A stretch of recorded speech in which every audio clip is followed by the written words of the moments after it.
Chapter 1. In my past life, my sister secretly swapped her own son with my child. 25 years later, to my surprise, my biological son ended up as a street thug, while her son rose to prominence, becoming a CEO at a young age. He bought me a villa and sent me traveling around the world. She stormed into his company with a paternity test, only to be thrown out by security. Leo said that even if you are his biological mother, you never fulfilled any parental duties. So he doesn't acknowledge you. In her frenzied state, she ran me over with her car. When I opened my eyes again, we were back on the day the babies were switched. This time, my sister clutched her own child tightly, her laughter wild and triumphant. You can be the mother of that good-for-nothing. The mansion and endless fortune are all mine. My sister was so overjoyed that she practically shouted those words. Everyone in the room froze in stunned silence. My husband was standing right beside me. And hearing that made his blood boil. What do you mean, hoodlum? Who are you cursing at? I stared blankly at the soft, delicate baby in my arms, my mind in a daze. To my astonishment, I had been reborn, right on the day my sister swapped our babies. In my previous life, driven by greed for mine and my husband's $1 million fortune, my sister secretly exchanged our sons. She had it all figured out. Both my husband and I were high-income earners, and our family's financial situation was light years ahead of hers. She and I have never gotten along since childhood. By swapping our children, not only could she get free childcare from me, but she could also take out her frustrations by mistreating my child as a form of revenge. Once her son inherits our family fortune, she plans to present the paternity test and reunite with him. What a perfect happy ending for their family. Unfortunately, reality fell far short of her expectations. 25 years later, her son did achieve remarkable success, becoming a billionaire CEO. My husband and I moved into a luxurious villa and traveled the world with the fortune he gave me. Meanwhile, she turned my son into a street thug, and their relationship is on the verge of collapse. My sister refused to give up and eagerly brought a paternity test to reunite with Julian, only to be thrown out by the company's security guards. Julian completely denied her as his mother and even hurled insults at her. In a moment of despair, my sister crashed her husband's coach into my car, killing us both. Little did I know this tragedy would grant me a second chance at life. Watching her gloat while holding her own child, everything suddenly became clear to me. Even with her husband's accusations, my sister showed no trace of fear. She's been doted on by her parents since childhood, and with her brother-in-law spoiling her too. No wonder she developed such a pampered temperament. Perhaps her rebirth in child had given her newfound confidence, as she retorted disdainfully, "With your lousy genes, you can only produce delinquents, and you dare tell me to shut up about it. My child is different. He's destined to amass a fortune and become a tycoon. Elena, we've been like sisters, so let me give you some advice. While you're still young, you should have another child soon, otherwise someday some thugs will walk all over you too, and even if they beat you half to death, no one will lift a finger to help." As I listened to her mocking words, I dug my nails into my palms. If it weren't for her constantly beating and berating Leo, forcing him to drop out of school and middle school to work, why would he have ended up on the streets, refusing to come home even when he had one? The day Miranda ran me over was the same day I found out about the baby swap. Learning that the child I'd raised for 25 years wasn't biologically mine threw my mind into chaos. I wanted to confront Miranda, question the hospital staff from back then, and demand answers from Julian, but what I wanted most in that moment was to find Leo, my real child, the one she'd been abusing all those years. Before I could even lay eyes on him, I was already roadkill under Miranda's tour bus. Her snide remarks made my husband roll up his sleeves, ready to throw hands. My parents, standing nearby, rushed over to intervene. My brother-in-law Gavin wasn't having it either. He let out a disapproving snort. Miranda was just cracking a few jokes. Was that kind of over-the-top reaction really necessary? Having relatives like you is downright embarrassing. Before he could even finish his sentence, my hot-tempered husband threw a punch right at his face, just as he was about to throw another punch. I grabbed his hand. "Let it go, Jasper, given a second chance at life. All I want is to make it up to my poor child. As for Miranda, I'll find a way to deal with her eventually. There's no need to rush." That very night, we went through the transfer procedures. While packing up in the hospital room, I overheard hushed whispers from behind the curtain next to me. My sister tried to keep her voice down, but the sheer delight in it was unmistakable. I've been reborn, and our Julian is going to be a big shot in the future. At first, the others were skeptical, but as Miranda painted such a vivid picture, the three of them gradually grew wide-eyed with envy. After all, who wouldn't be tempted by the prospect of effortlessly living in a mansion and achieving financial freedom? She had been reborn too. Mom and Dad took turns holding Julian. No, it's Julian now, showering their dear grandson with affectionate calls, too. Gavin slapped his thigh in delight, grinning from ear to ear. "That's my boy for you, a real standout among men."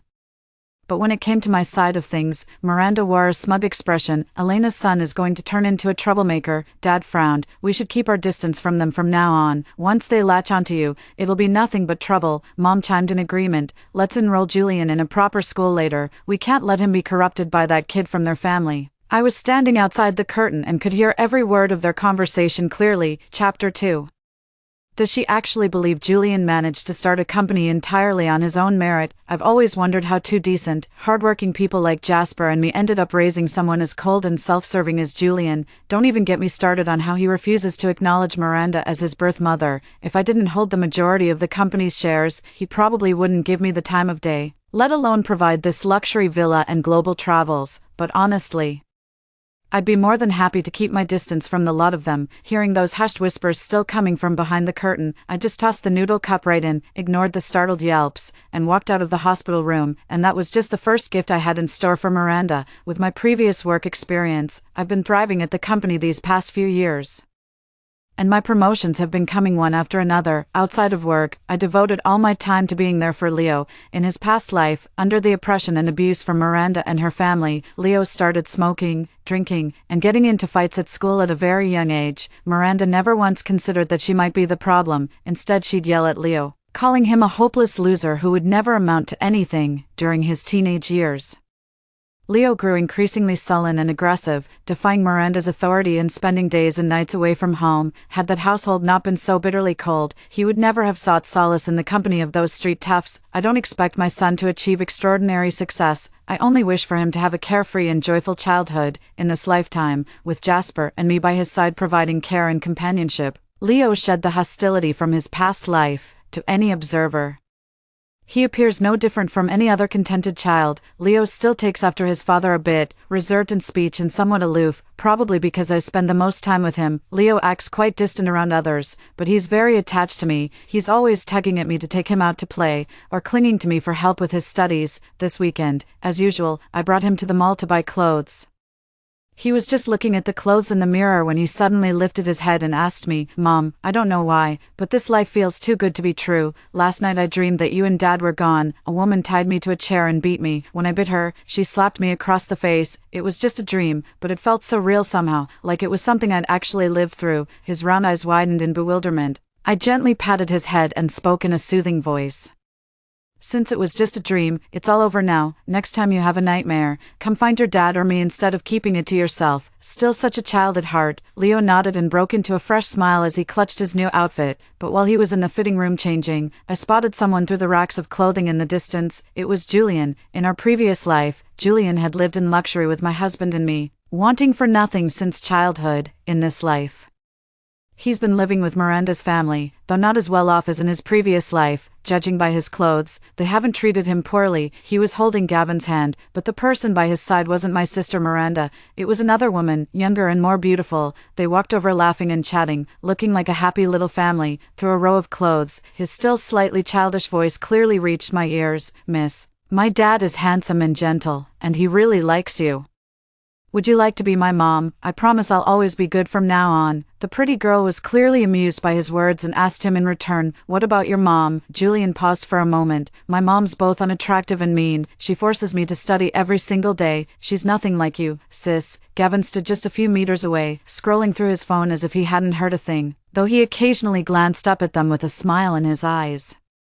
He didn't bat an eye as his own son slandered his wife like that, and all the while, my poor sister was probably at home, foolishly preparing dinner for those two ungrateful snakes. Seeing Julian act this way didn't surprise me in the least. He'd pulled the exact same stunt in our past life. Jasper opened a boxing club downtown and hired some young girls as secretarial staff. In my past life, those young girls sweet-talked Julian until he lost all sense of himself. He'd come home and beat me, hurling insults about how I'd lost my looks, then humiliate me in public saying he wanted one of those pretty young things to be his new mother. Now in this lifetime, with a different family, Julian's still the same ungrateful wretch. Gavin, clearly torn between reluctance and willingness, ultimately gave in to temptation. I averted my gaze but secretly took out my phone to snap a picture of Gavin and that young girl in an intimate moment.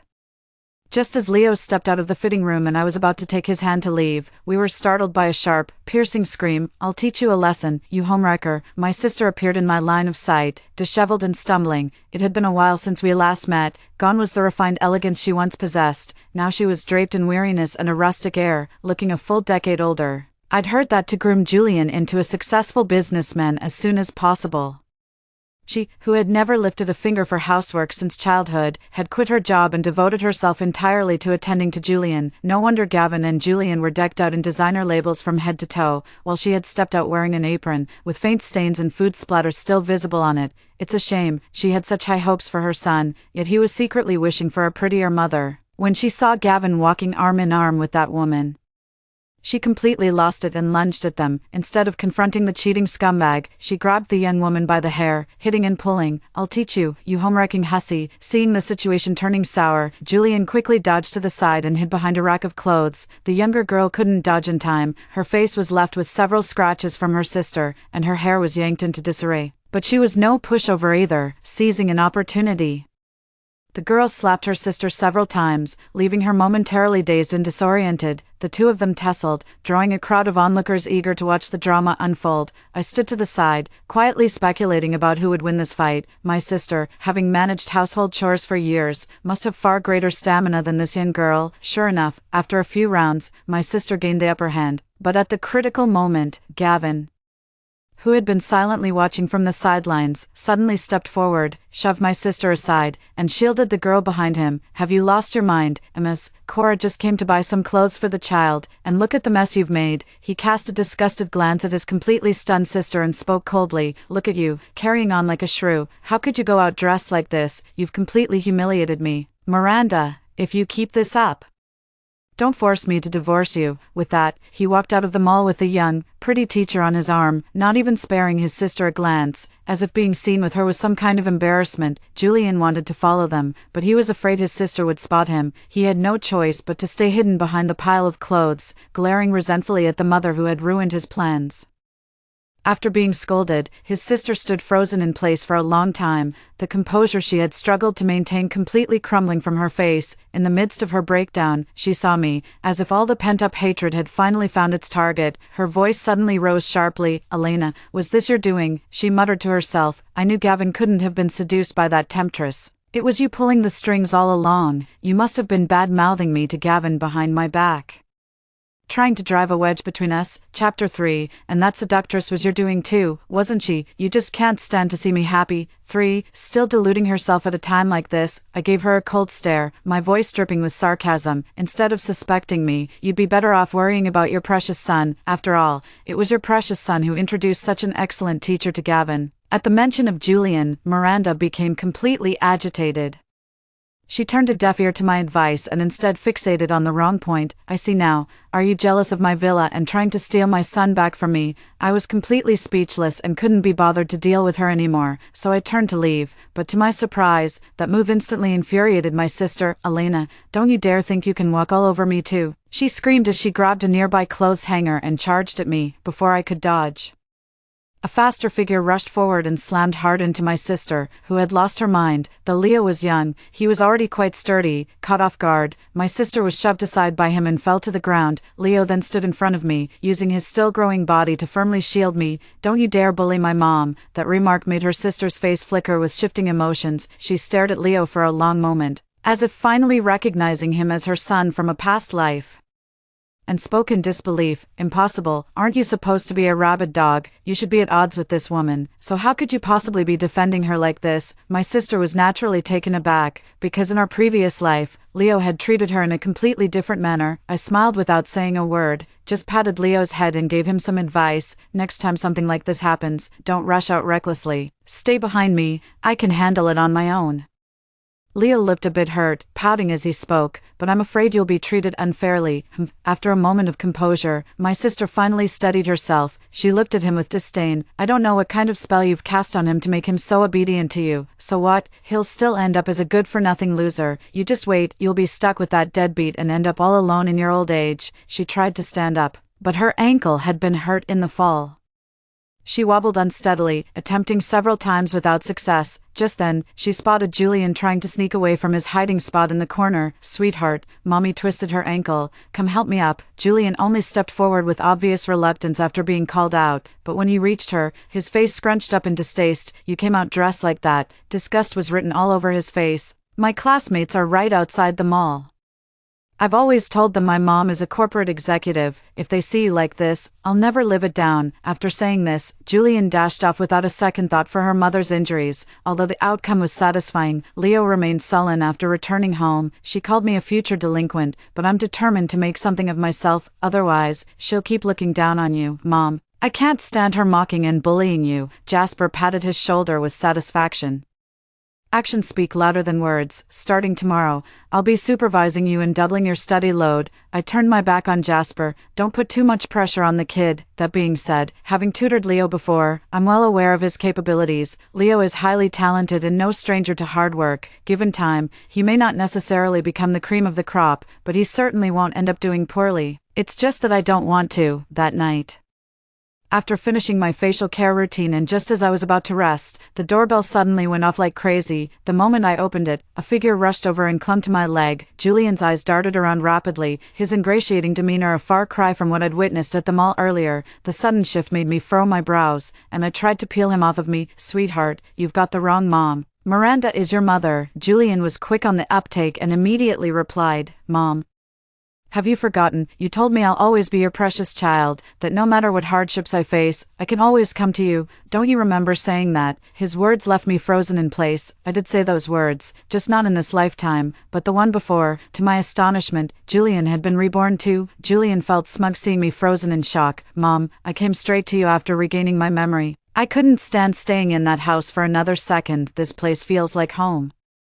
He strutted past me and sprawled lazily across the expensive sofa, casually picking up the iPhone nearby to fiddle with. "Mom, I've been wanting to upgrade my phone forever. Could you buy me the latest model? My family is so stingy, they won't even buy me a new phone." I'm completely speechless. "I'm speechless too. You don't still think you're that Julian who gets whatever he wants, do you?" Leo and Jasper came out in their pajamas, saw Julian sitting there without a care, and just stared at each other in disbelief. Before I could even say anything, Julian jumped in and spoke first. "Dad, don't you remember me? I'm your son Julian." Hearing this, Leo looked at him with hostility. "What nonsense are you talking? These are my parents, not yours." Jasper was completely baffled. Has this kid lost his mind? Turns out Julian had also been reborn after returning home today, having grown accustomed to a life of luxury in his previous existence.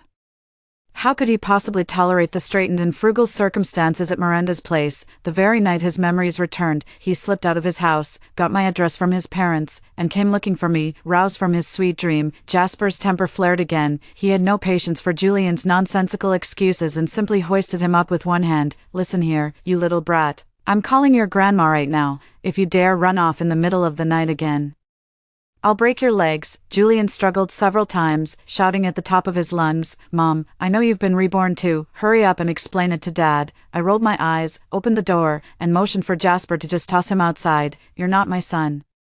Why should I care about you?" Jasper slammed the door shut, and when Julian tried to push forward, Leo punched him out. It said that Miranda came to pick Julian up that night. Once again she assumed I had designs on her precious son, and made a scene outside my house all night. Fortunately, the building has excellent soundproofing. That night, we didn't hear a single noise and slept soundly through it all. Over the following months, Julian would often take advantage of Miranda's inattention to come harass our family. At first, out of consideration for our past mother-son relationship, I didn't want to embarrass him too much, so each time I'd gently talk him into leaving. But then Julian escalated his behavior, actually staking me out at Leo's school. I couldn't stand him disrupting Leo's life like that, so I had security escort him away. "Elena, you're going to regret this," as security dragged him off. Julian dropped his fake obedient act, his eyes filled with a viciousness only adults possess. "I could start my own company without your help. I managed it in my past life, and I'll do it again in this one. You look down on me now, but just wait, I'll make you pay for it." Julian is acting like a total child right now, and with so many people around, I can't be bothered to argue with him. But just as I was about to head home, the person I was holding on to wouldn't budge. Leo glared in the direction where Julian was being dragged away, his face burning with rage. When he turned back to me, his tone was deadly serious. "Don't be scared, Mom. If he ever comes at you, I'll take him down myself." Hearing his earnest words, it suddenly struck me that raising a child to adulthood might actually be a joyful experience. I patted his head, feeling my spirits lift. "Silly boy. Just call the police when the time comes. The dangerous stuff is your old man's job, not your turn yet." Chapter 4. With 25 years of extra memories at his disposal, Julian consistently achieved perfect scores throughout elementary and middle school, earning everyone's admiration. For, my sister never misses a chance to boast about her son being a prodigy, and our parents are absolutely beaming with pride. Even Gavin, who had already strayed from their marriage, couldn't help but sing his praises. "That's my boy, a true literary genius blessed by the stars." His marriage with my sister exists in name only, held together solely by Julian as their last remaining bond. My naive sister has no idea that the husband she still treasures has already fathered a child with another woman. The only reason he hasn't divorced her is because of her prophecy that Julian would become a successful business owner someday. After topping the exam rankings several times, Julian gained some local fame in the city. Following a few television interviews, Julian swiftly regained the sense of superiority he'd carried from his previous life. He'd strut around with his report card, making sure to parade it in front of me just to rub in what a huge mistake I'd made by leaving him. Unfortunately for him, every time he showed up, he'd run straight into Leo coming home from school. Leo was in middle school back then, right in the thick of his rebellious phase, a carbon copy of his father at that age. He aced all his classes but also ran with a tough crowd, ruling the school as the kid everyone crossed the street to avoid. He usually wears a gloomy expression, but it brightens up a lot when he gets home and sees me and Jasper. Julian happened to be idle and asking for trouble, which saved Jasper the trouble of taking him to the club for practice. After being roughed up a few times, Julian finally settled down. Later in high school, Julian started struggling with his studies. He only managed because he'd lived a few extra years compared to his peers, so primary and middle school material was no problem, but when it came to high school level knowledge, he started to fall short. I clearly remember, in our previous life, when Julian failed the college entrance exam, Jasper and I spent a fortune sending him abroad to gild his credentials, afraid of crushing his confidence. We lied and told him he'd gotten in on his own merit. Now, after all these years without cracking open a high school textbook, he's pretty much forgotten everything he learned. His grandparents spoiled him rotten, not only letting him sneak his phone in high school but also buying him the latest video games as rewards. Julian already had poor self-control to begin with, and with this, his grades plummeted even further. Within just a few months, he went from the honors class down to the regular track. When the college entrance exam results came out, Julian's scores were even worse than in his previous life. Meanwhile, Leo became a trending topic after being exposed as the national college entrance exam top scorer. As Leo's mother, I also got swept into the viral spotlight when news broke about my donations to child abuse rescue organizations. That's right, after witnessing Leo's tragic fate in my previous life, I could no longer stand idly by while children suffered parental abuse. Over these past few years, I've donated nearly $1 million in total, helping hundreds of children escape their horrifying family environments. Though it's just a drop in the bucket, the thought of saving even one person brings immense comfort. At our son's college acceptance celebration, Jasper was so overjoyed he splurged on a lavish banquet for the entire family at an upscale hotel. My sister and parents were among the guests. I hadn't planned to invite them originally, as Jasper and I had long intended to relocate after Leo got into university. The thought that we might never meet again made this final farewell feel almost necessary. My parents knew they hadn't been proper grandparents all these years, and shame made them keep their heads down while picking at their food. Leo received endless praise from my in-laws, though their expressions turned puzzled when their gaze shifted to my sister, Elena. "How come I never knew you had an aunt?" I chuckled and said. "Aunt, that's my sister. Can't blame them for mistaking her." Years of relentless toil had drained her completely, leaving her aged beyond her years. Wrinkles etched across her face, her hair had turned mostly gray, and the exhaustion in her expression couldn't be concealed by even the heaviest makeup. Sitting next to Mom, if you didn't look closely, you'd think they were sisters. While they were chatting, I grabbed a glass of wine and swayed over to my sister's side. My sister had been wearing a face full of resentment ever since she arrived at the banquet. With that sullen face and her dowdy clothes, she looked every bit the resentful woman. Her eyes were practically shooting daggers at me. "You, a lowly creature like you, dares call yourself the mother of a top scholar? Your wretched son stole all my son's good fortune." She raised her hand to slap me, but her arm was effortlessly caught. Watch your mouth. Leo's tone was icy. Over the years, he had long outgrown that scrawny boy and matured into a 6-foot-tall man. With just one hand, Leo effortlessly restrained my struggling sister and dragged her over to me, apologized to my mother. My sister's face was full of resentment, but then her eyes darted around and she suddenly broke into a smile. Elena, don't think your son is so special just because he scored a few points higher on the exam. Our Julian is going to study abroad. You know, overseas. That's way more impressive than what your son is doing. Study abroad. Come to think of it, is Julian going to the same school as in his past life? That school costs nearly $1 million a year with tuition and living expenses combined. Even if Miranda's family sold their house, they couldn't afford to send him there. The banquet was about to begin. I shot a sidelong glance at my deranged sister and flung the wine in my glass straight into her face.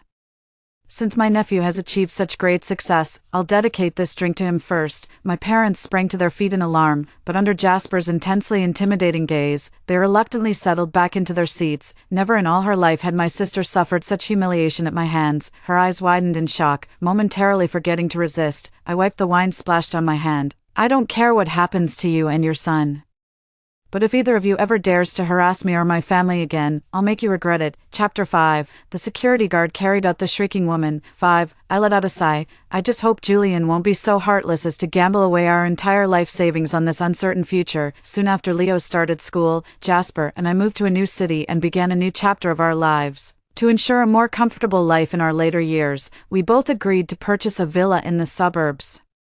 After over a decade of hard work, buying a villa wasn't much of a financial strain for the two of us. In the new city, with Leo no longer around, Jasper and I felt even less restrained and fully unleashed our potential to grow our careers. Another 5 years flew by. During those 5 years, I climbed to the top position and reached the peak of my career. Jasper retired early and embraced his golden years with a fishing rod in hand. During this time, he and I often considered paving the way for Leo in advance, trying to chart an easier path for him. To our delight, unlike Julian in his previous life, Leo started a studio with his talented university peers, all without our assistance. Through exceptional design work and compelling pitches, he and his partners convinced investors from major corporations, securing full funding without touching a single cent we had set aside for him. Jasper and I finally felt completely at ease, leisurely enjoying our time in the large villa while planning a trip to France using our upcoming annual leave. Before leaving, I went to a cleaning company to hire someone to tidy up the villa, and unexpectedly ran into Miranda,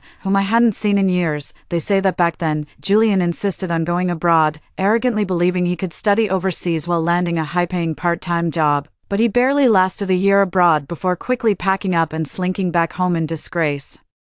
In his previous life, he spent money recklessly abroad. With the connections Jasper and I had set up for him, he never had to worry about finances. Now, alone and without any support, he couldn't even land a decent part-time job. Before long, he was struggling to make ends meet. After returning home without managing to earn a degree overseas, Julian decided to try his hand at starting a business. But when he actually got started, he completely fell apart. After all, in our previous life, Jasper and I took care of everything for him. Julian just reaped the benefits without ever realizing how crucial the initial struggle was. Later, he stumbled around like a headless fly, made a failed investment, blew through Miranda's savings of over a decade, and ended up with millions in debt. Miranda was forced to sell her own house and even pressured her parents to sell their retirement home to scrape together enough money to pay off Julian's debts. Meanwhile, Gavin had already prepared divorce papers. The moment Julian's debts came to light, he divorced Miranda at lightning speed and ran off with his mistress. After his business failed, Julian was completely devastated and became a total shut-in, holed up at home. Not only did Miranda have to fend for herself, but she also had to support her deadbeat son.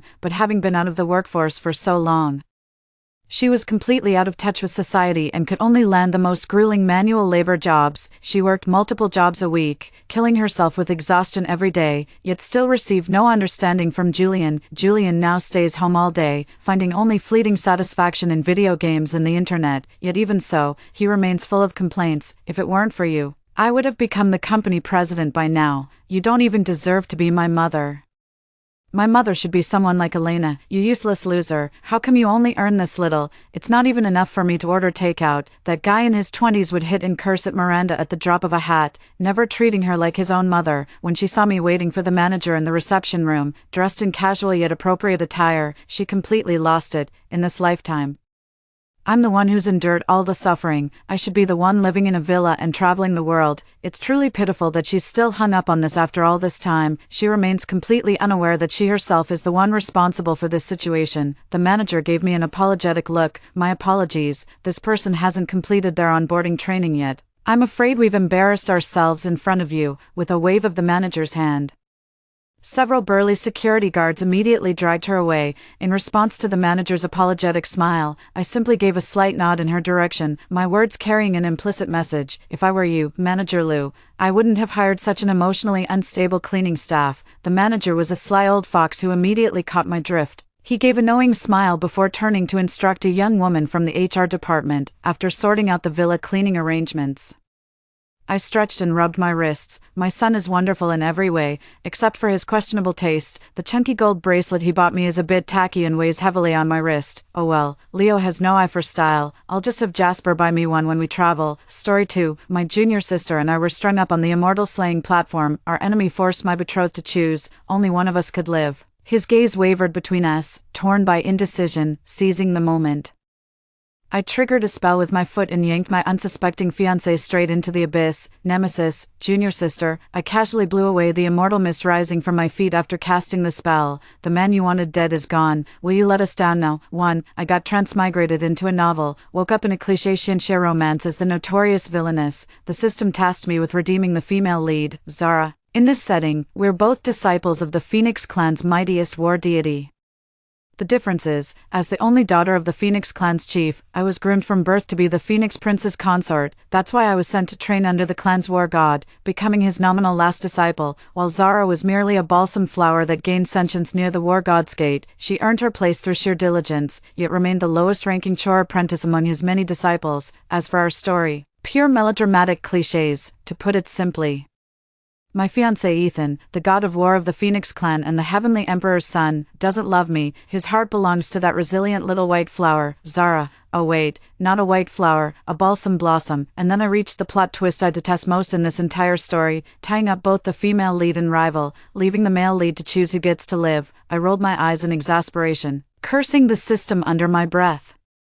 Can't you just let me choose whether the male lead or second male lead survives? Are you kidding me? After grinding through 9 years of compulsory education answering multiple choice questions, now I'm the one becoming an option. Just when I thought things couldn't get more absurd, the innocent little flower Zara gave me and Ethan this tragically noble look, radiating pure kindness and resignation. Ethan, I'm just a worthless little flower, let Vicky live. You two are the hope of the Phoenix and Vermilion Bird clans. Hearing this, I cursed under my breath. What a lunatic. Though to be fair, the real nut job here is Ethan, that walking cliché of a toxic ex-boyfriend. No, Zara, you and Vicky both mean the world to me. I'd never abandon either of you. I rolled my eyes again. Seriously, dude, stop playing the devoted lover when you're already cheating. And could you not say my name in that disgusting tone? But clearly my words fell on deaf ears. The leads were still gazing at each other with that restrained, pining look of tragic romance. Our enemy must have grown impatient, because he signaled his minions to lower the immortal binding ropes suspending us. The moment my toes grazed the mist of the immortal slaying platform, searing pain shot through me. I yelped and jerked my foot back. Zara beside me stayed silent. I thought she was fine until I turned and saw blood dripping from her foot. I was about to ask if she'd gone numb from the pain, only to find her locked in a lovesick stare with Ethan, her bleeding foot stubbornly planted like some tragic heroine. I rolled my eyes hard. These melodramatic romance addicts are insufferable. Ethan, have you decided who gets to live? If you don't choose now, I'll kill them both. The enemy let out a hearty laugh, clearly relishing Ethan's agonizing indecision. I rolled my eyes at him. Dude, if you've got beef with Ethan, take it out on him.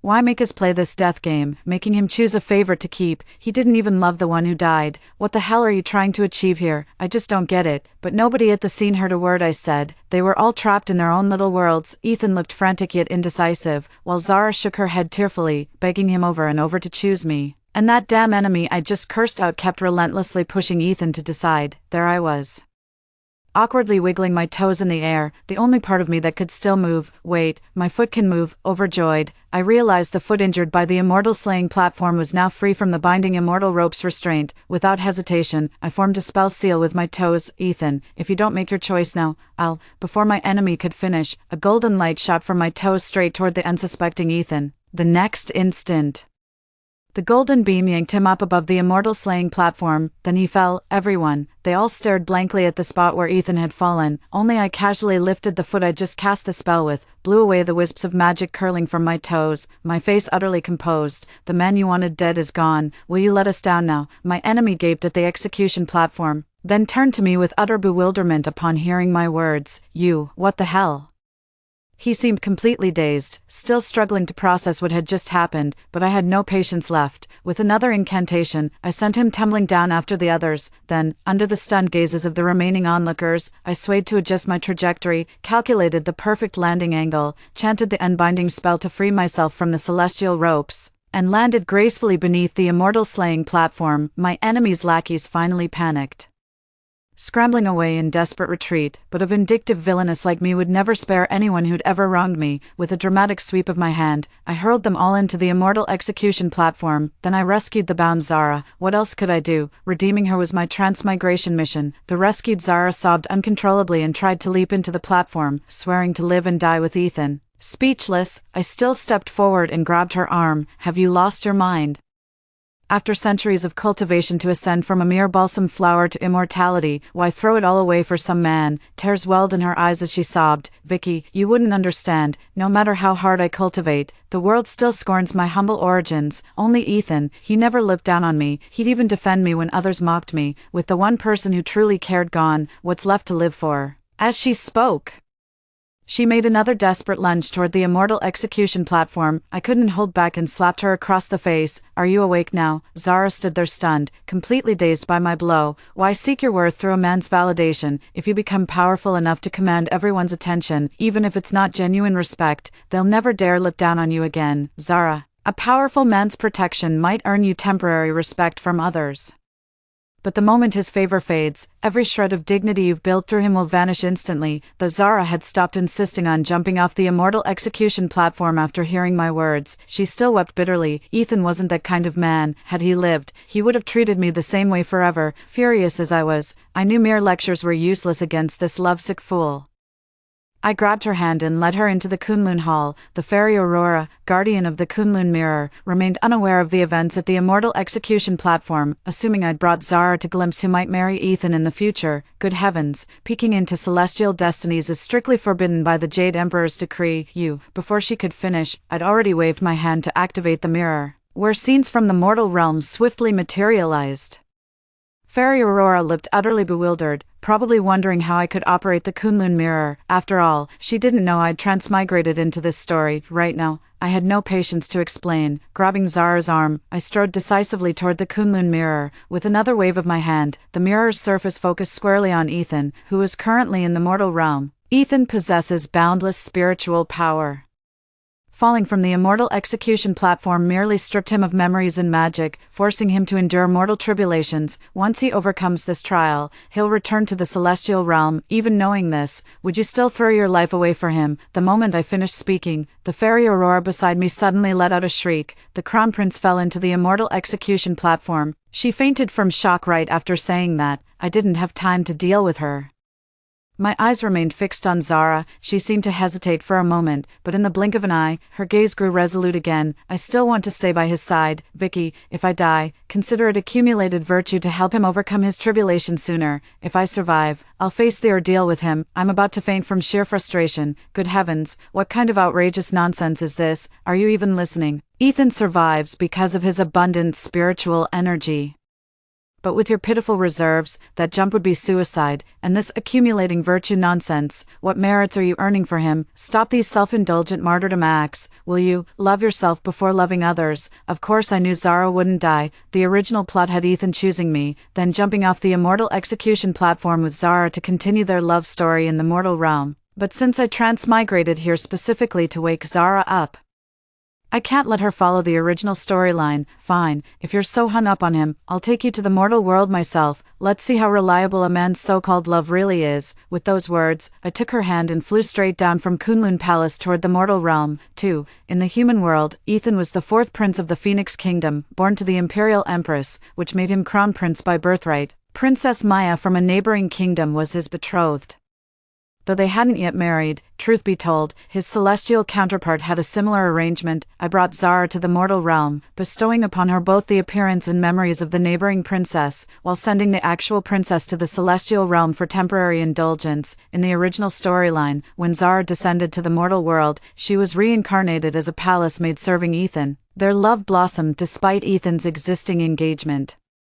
Yet their mortal tale ended with him upholding duty by wedding the neighboring princess, while Zara languished into an early grave. Upon learning of Zara's death, Ethan was utterly heartbroken and soon took his own life. After overcoming their mortal trials together, Ethan became determined to break off our engagement and marry Zara instead, but Zara lost all feelings for Ethan after their shared tribulation in the mortal realm. What followed was a classic chasing your ex through hell storyline, culminating in the inevitable happy ending. The novel's fans were moved to tears by the protagonist's 2 lifetimes of love, hailing it as true romance, swearing that even if all memories faded, they'd fall for each other countless times over. What bullshit about pure love. I've never believed in that crap. The reason Ethan fell for Zara again in the mortal world is because her character never changed across lifetimes.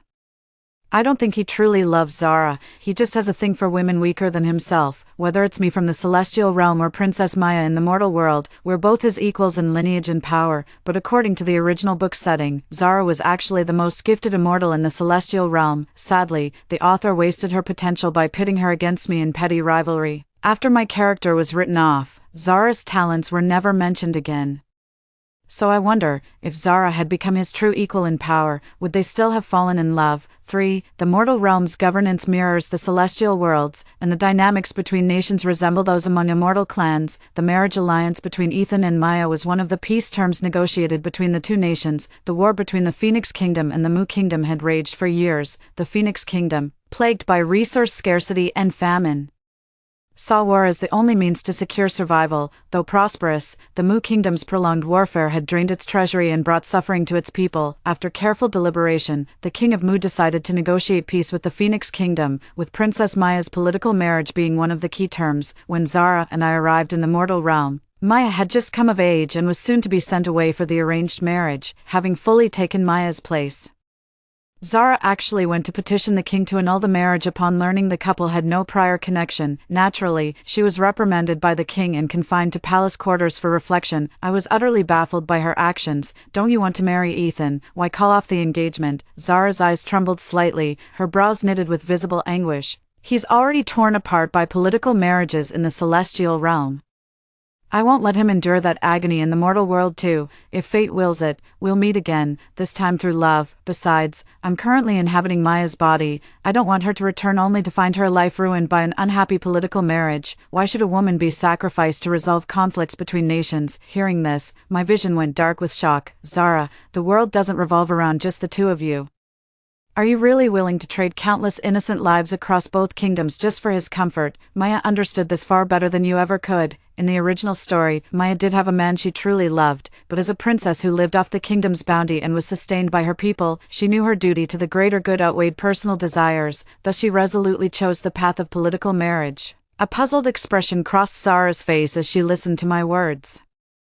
What does my marriage to him have to do with the people of our 2 nations? Seeing her so naive and unworldly, I momentarily wondered which of us was truly the sheltered flower basking in undivided affection. Without further explanation, I simply took her hand and, with a sweep of my sleeve, transported us to the borderlands. The borderlands had become a living hell due to the ravages of war. We concealed ourselves here, observing the situation for days.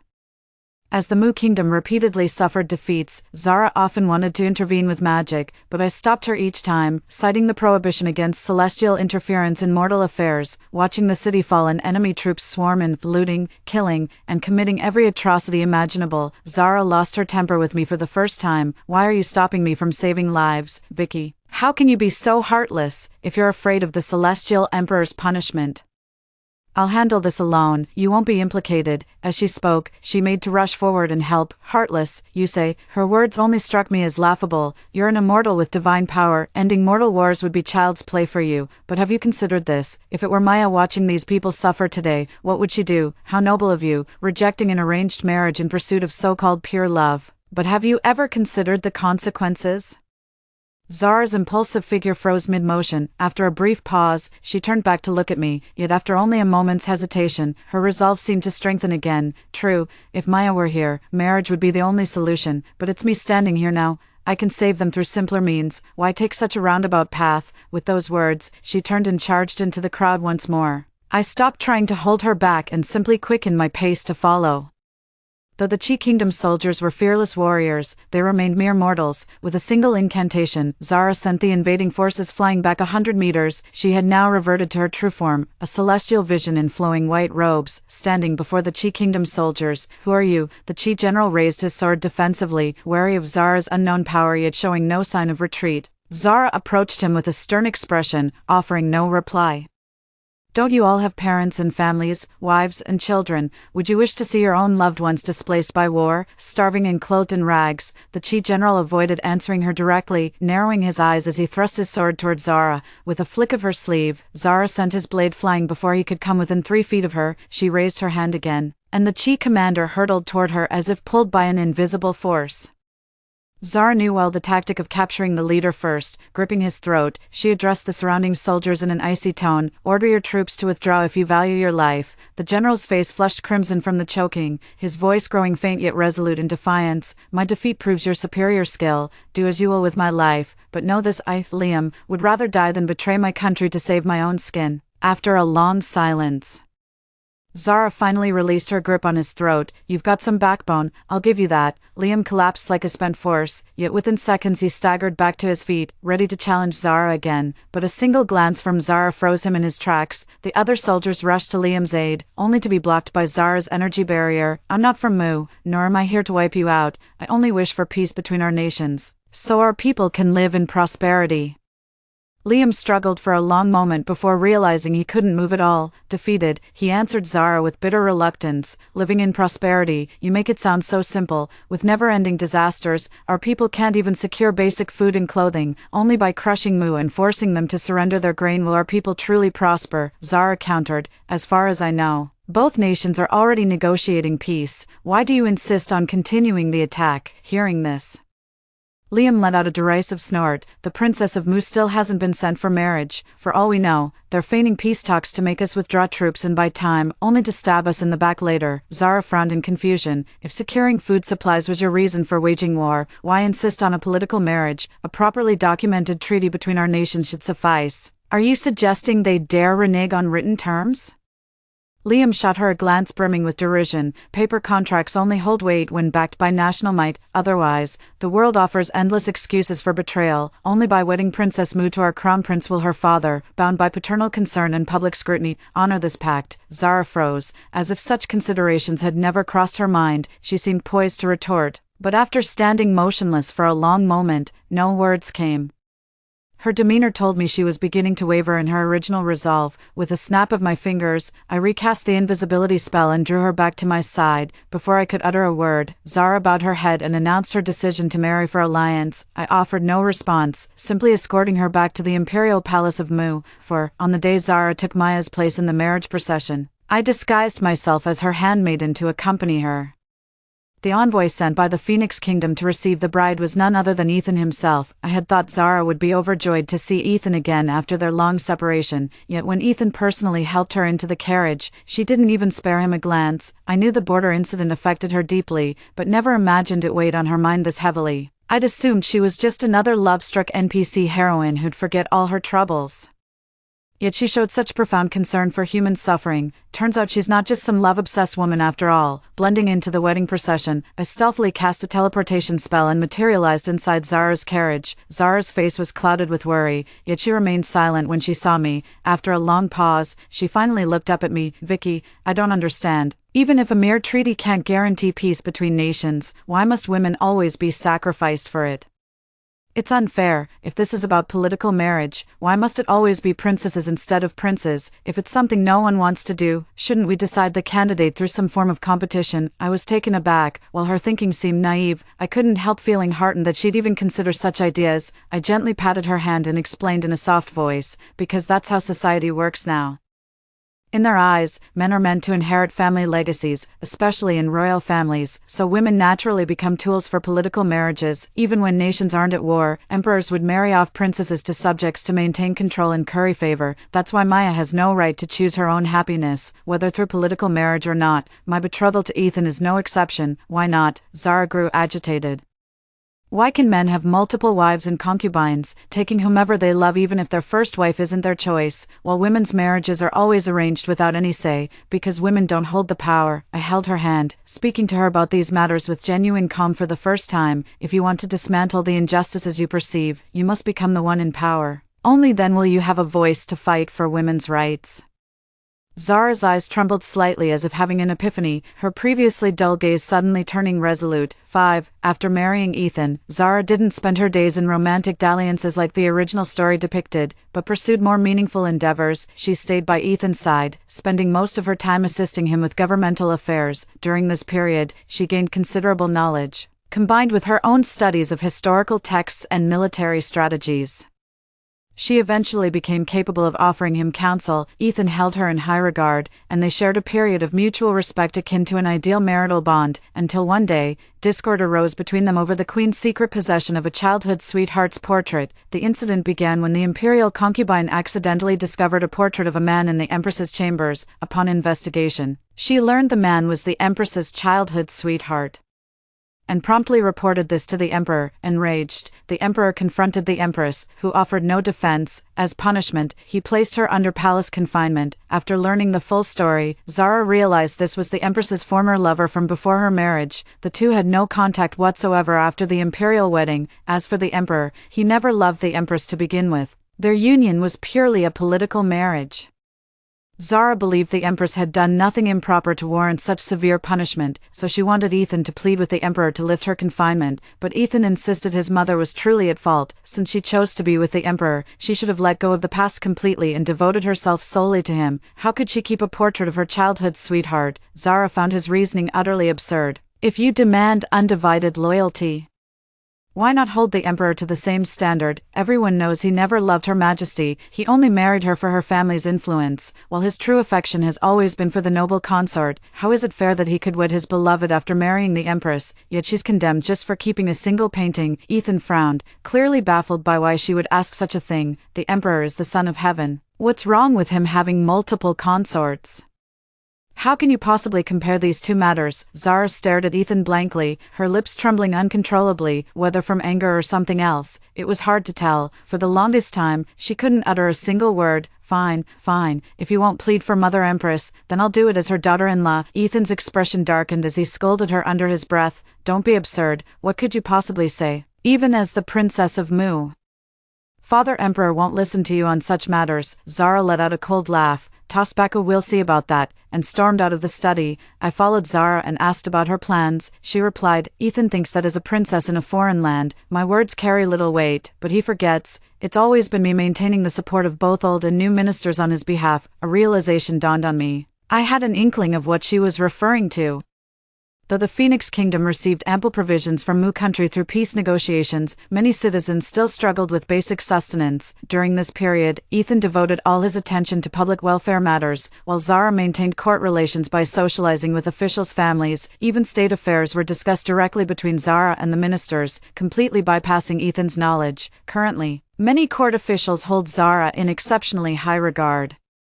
Therefore, I suspect Zara won't approach the emperor directly, but rather have those ministers speak on her behalf. Moreover, since this concerns the empress, most would assume Zara's plea was actually Ethan's doing. Thus pressured by his ministers' petitions, the emperor would have no choice but to lift the empress' confinement, and indeed, Zara acted precisely as I'd anticipated. The only surprise was Ethan turning against her over this matter, again. Though their argument centered on why Zara acted without consulting him first, I could clearly sense Ethan's real anger wasn't about that. What infuriated him was how Zara had swayed nearly half the court ministers to do her bidding, how she'd gained such formidable political influence. His rage stemmed from the erosion of his own power. 6. After this incident, Ethan barred Zara from further contact with court officials. The distance between them grew with each passing day. At first, Zara felt quite upset. She occasionally confided in me, asking if she'd really crossed the line by making that decision without consulting Ethan. It wasn't until Ethan got himself an obedient little yes-woman that Zara finally woke up to reality. After 2 lifetimes of friendship, claiming not to be heartbroken would be a lie, Zara stood frozen in place, staring blankly at the lovey-dovey couple in the distance. Seeing the glistening tears in her eyes, perhaps from our long companionship.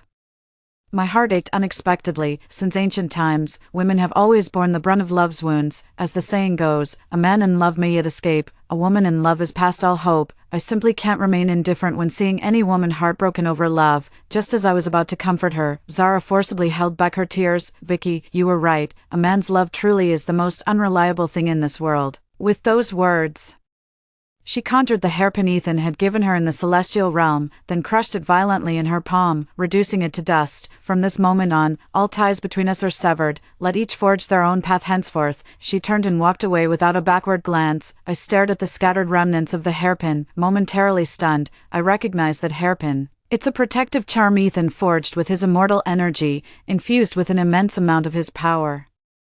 Most deities couldn't even scratch it, let alone shatter it completely, yet now, Zara crushed it effortlessly, as if it were nothing. Clearly, her rigorous training these past days has significantly enhanced her celestial prowess, even in romance novels with that so-called stronger heroine, even stronger hero trope. Ethan, as the male lead, couldn't match Zara's current cultivation speed. There's no denying that Zara possesses the most extraordinary talent in this world. 7.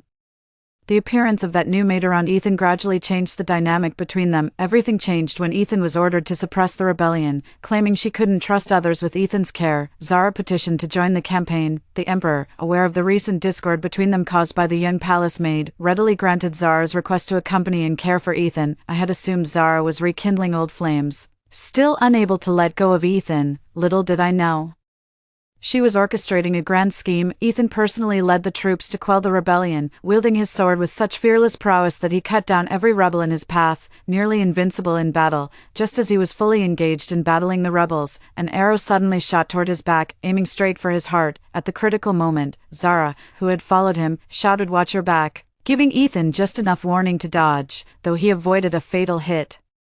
The arrow still pierced his shoulder, sending him tumbling off his horse. As the rebels swarmed in to finish him off, Zara snatched up a fallen sword and charged through the dozen-strong crowd to rescue Ethan. She then drew her longbow from behind and loosed arrow after arrow at the rebel ambushers hiding in the shadows. After eliminating the hidden foes, she galloped toward the military camp with Ethan, then entrusted the wounded man to the accompanying imperial physician, clad in full armor.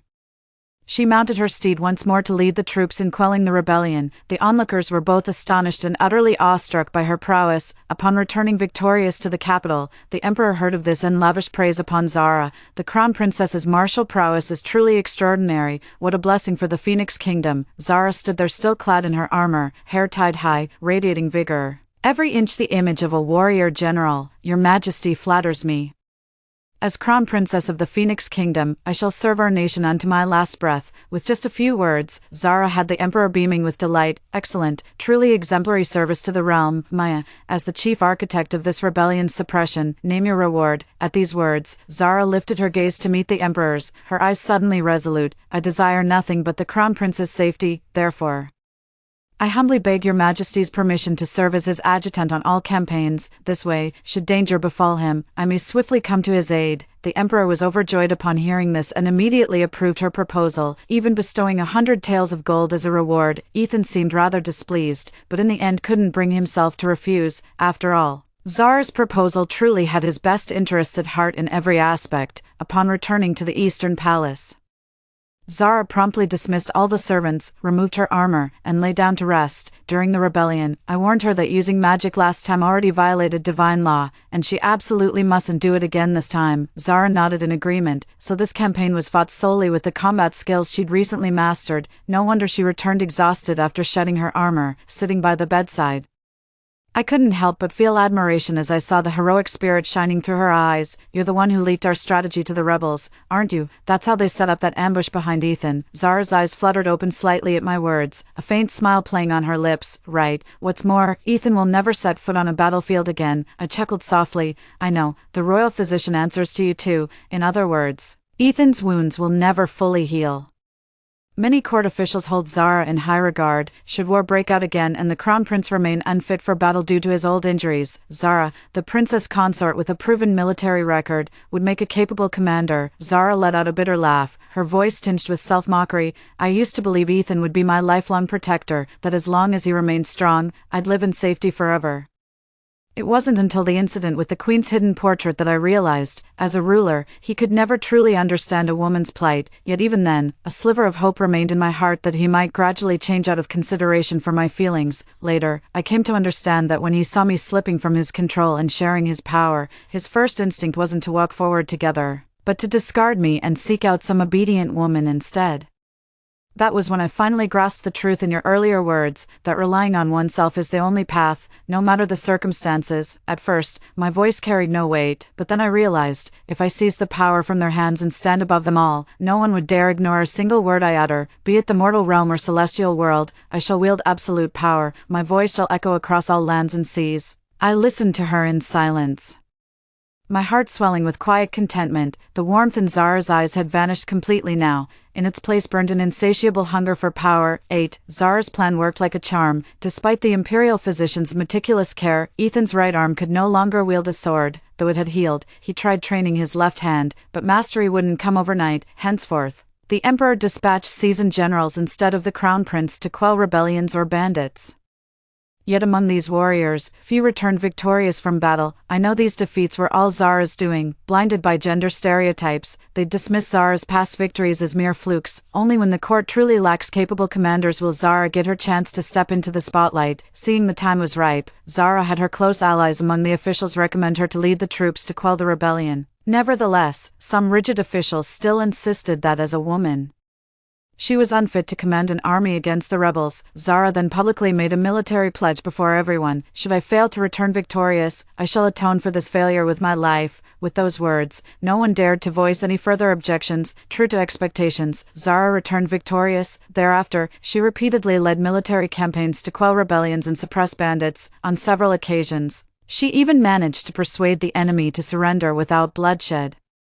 Gradually, Crown Princess Zara's reputation has surpassed that of Crown Prince Ethan. Storybooks based on her life began circulating throughout the capital. Inspired by her example, many women abandoned their obsession with harem intrigues after reading these tales. They began pursuing careers in commerce, education, and medicine. Women are no longer obsessed with competing for men's affection. Instead, they're shining in fields they're passionate about.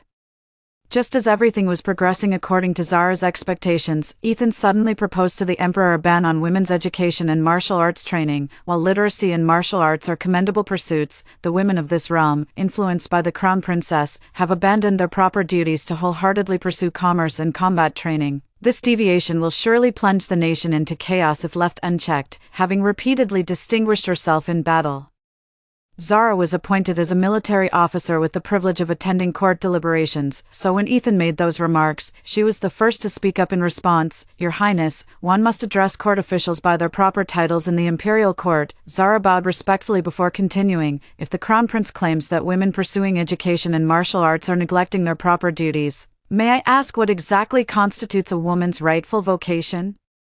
Ethan scoffed and retorted, naturally, it's to serve their husbands, raise children, and manage household affairs properly. Zara turned back to face the emperor and said, Your Majesty, I have never heard of any noble sons or daughters being left unattended, nor of any household mismanagement. It appears the crown prince's claims are entirely fabricated and baseless. Ethan flicked his sleeve in anger, his face darkening. No chaos has erupted yet.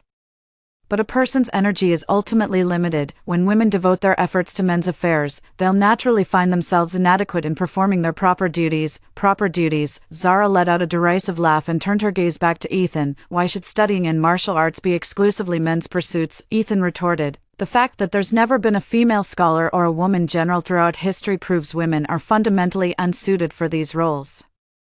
Preposterous. Zara flicked her sleeve dismissively, fixing the man before her with an icy glare. With my combat skills, I could take on any one of you. If the crown prince doubts it, he's welcome to test me himself. Though seething with resentment, Ethan didn't dare accept her challenge. Zara scoffed coldly before turning back to the emperor on the throne and bowing. Your Majesty, I believe our Phoenix Kingdom would prosper greatly if we allowed talented women the same opportunities as men to prove their worth." The emperor remained silent for a long moment before speaking slowly. "What say you, my lords?" The court fell into complete silence. I suspected some ministers privately agreed with Zara, but seeing the emperor's demeanor, dared not speak rashly. Others who disagreed with Zara still held their tongues. Unwilling to offend someone of her considerable influence in court, for a moment, not a single soul in the court dared to speak. The emperor's expression visibly darkened at the sight. After a long pause, the emperor finally granted Ethan's proposal in a measured tone. A subtle shift crossed Zara's expression, clearly displeased, yet she ultimately held her tongue. 9. Soon after, rebellions began erupting across the Phoenix Kingdom. All the rebel leaders shared one striking commonality.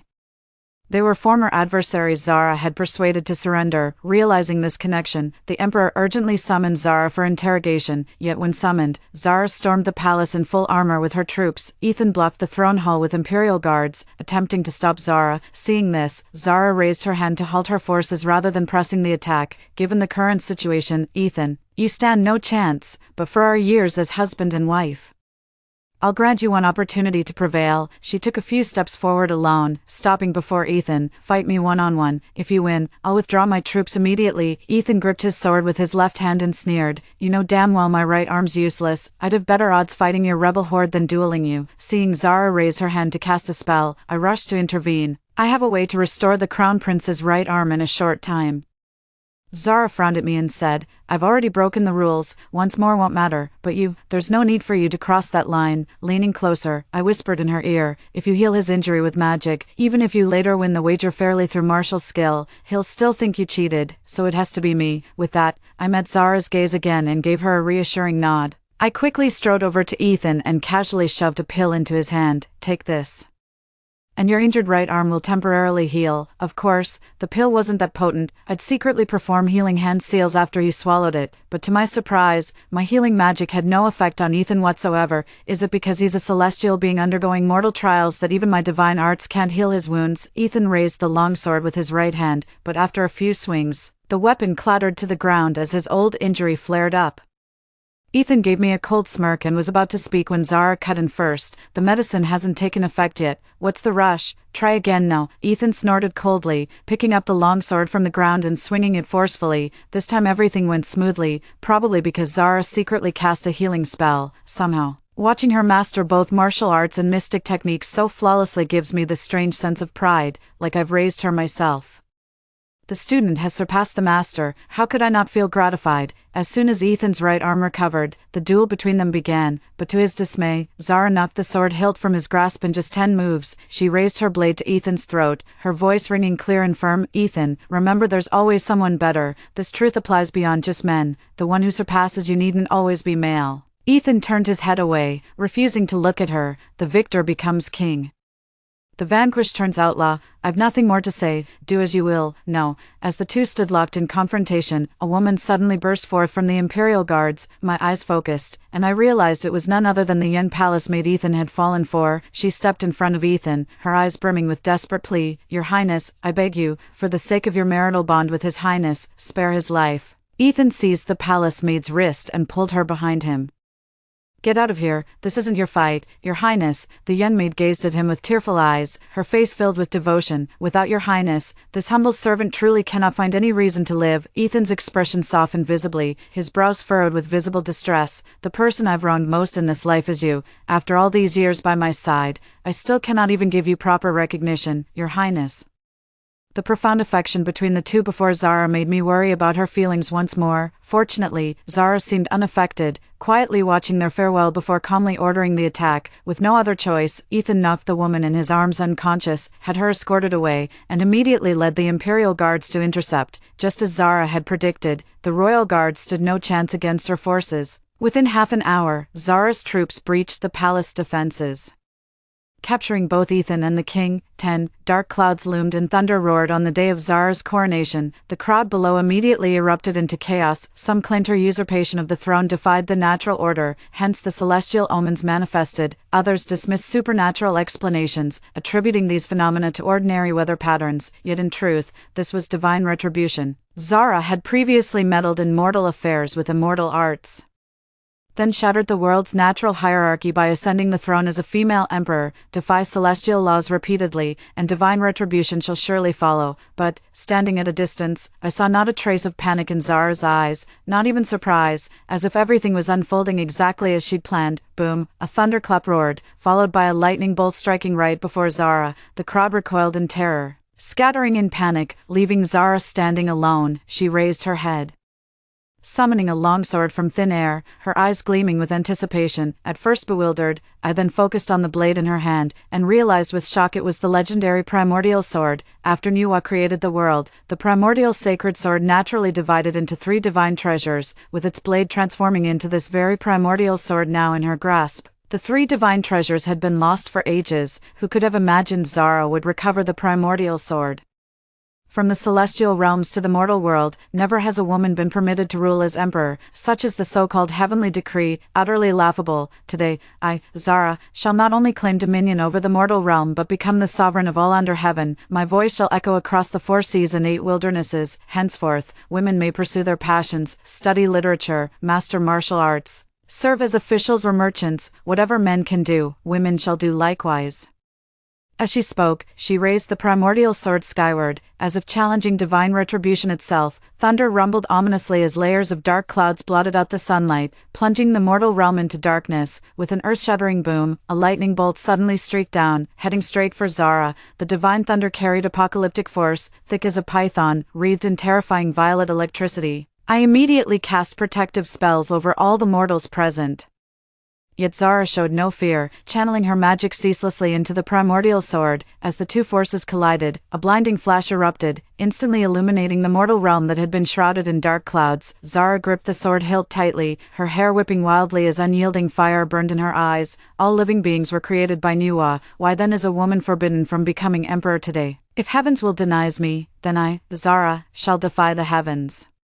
Gritting her teeth, Zara channeled every ounce of her magical energy into the sword, yet even this seemed insufficient to withstand the celestial lightning. Zara suddenly coughed up blood as wounds of varying sizes erupted across her body. The colossal shockwave from the collision between the heavenly thunder and the primordial sword had pushed Zara's body to the brink of disintegration. Clenching her teeth, Zara mustered every ounce of strength to resist, seemingly prepared to perish together with her foe. Yet at that very moment, the layered storm clouds suddenly dispersed like retreating tides. The azure sky reappeared in an instant, and I could distinctly feel the heavenly thunder's power waning. Golden ripples began spreading across the void in concentric circles. Emerging from these ripples were 2 divine artifacts split from the primordial sacred sword, the crucible of heaven's forge and the cauldron of creation. In an instant, they transformed into a hilt and scabbard respectively, streaking toward Zara as beams of light before merging with the primordial sword in her grasp. The heavenly thunder gradually dissipated at this very moment. A dazzling golden radiance now erupted from the sword in Zara's hand. A sudden cry rang out from the crowd,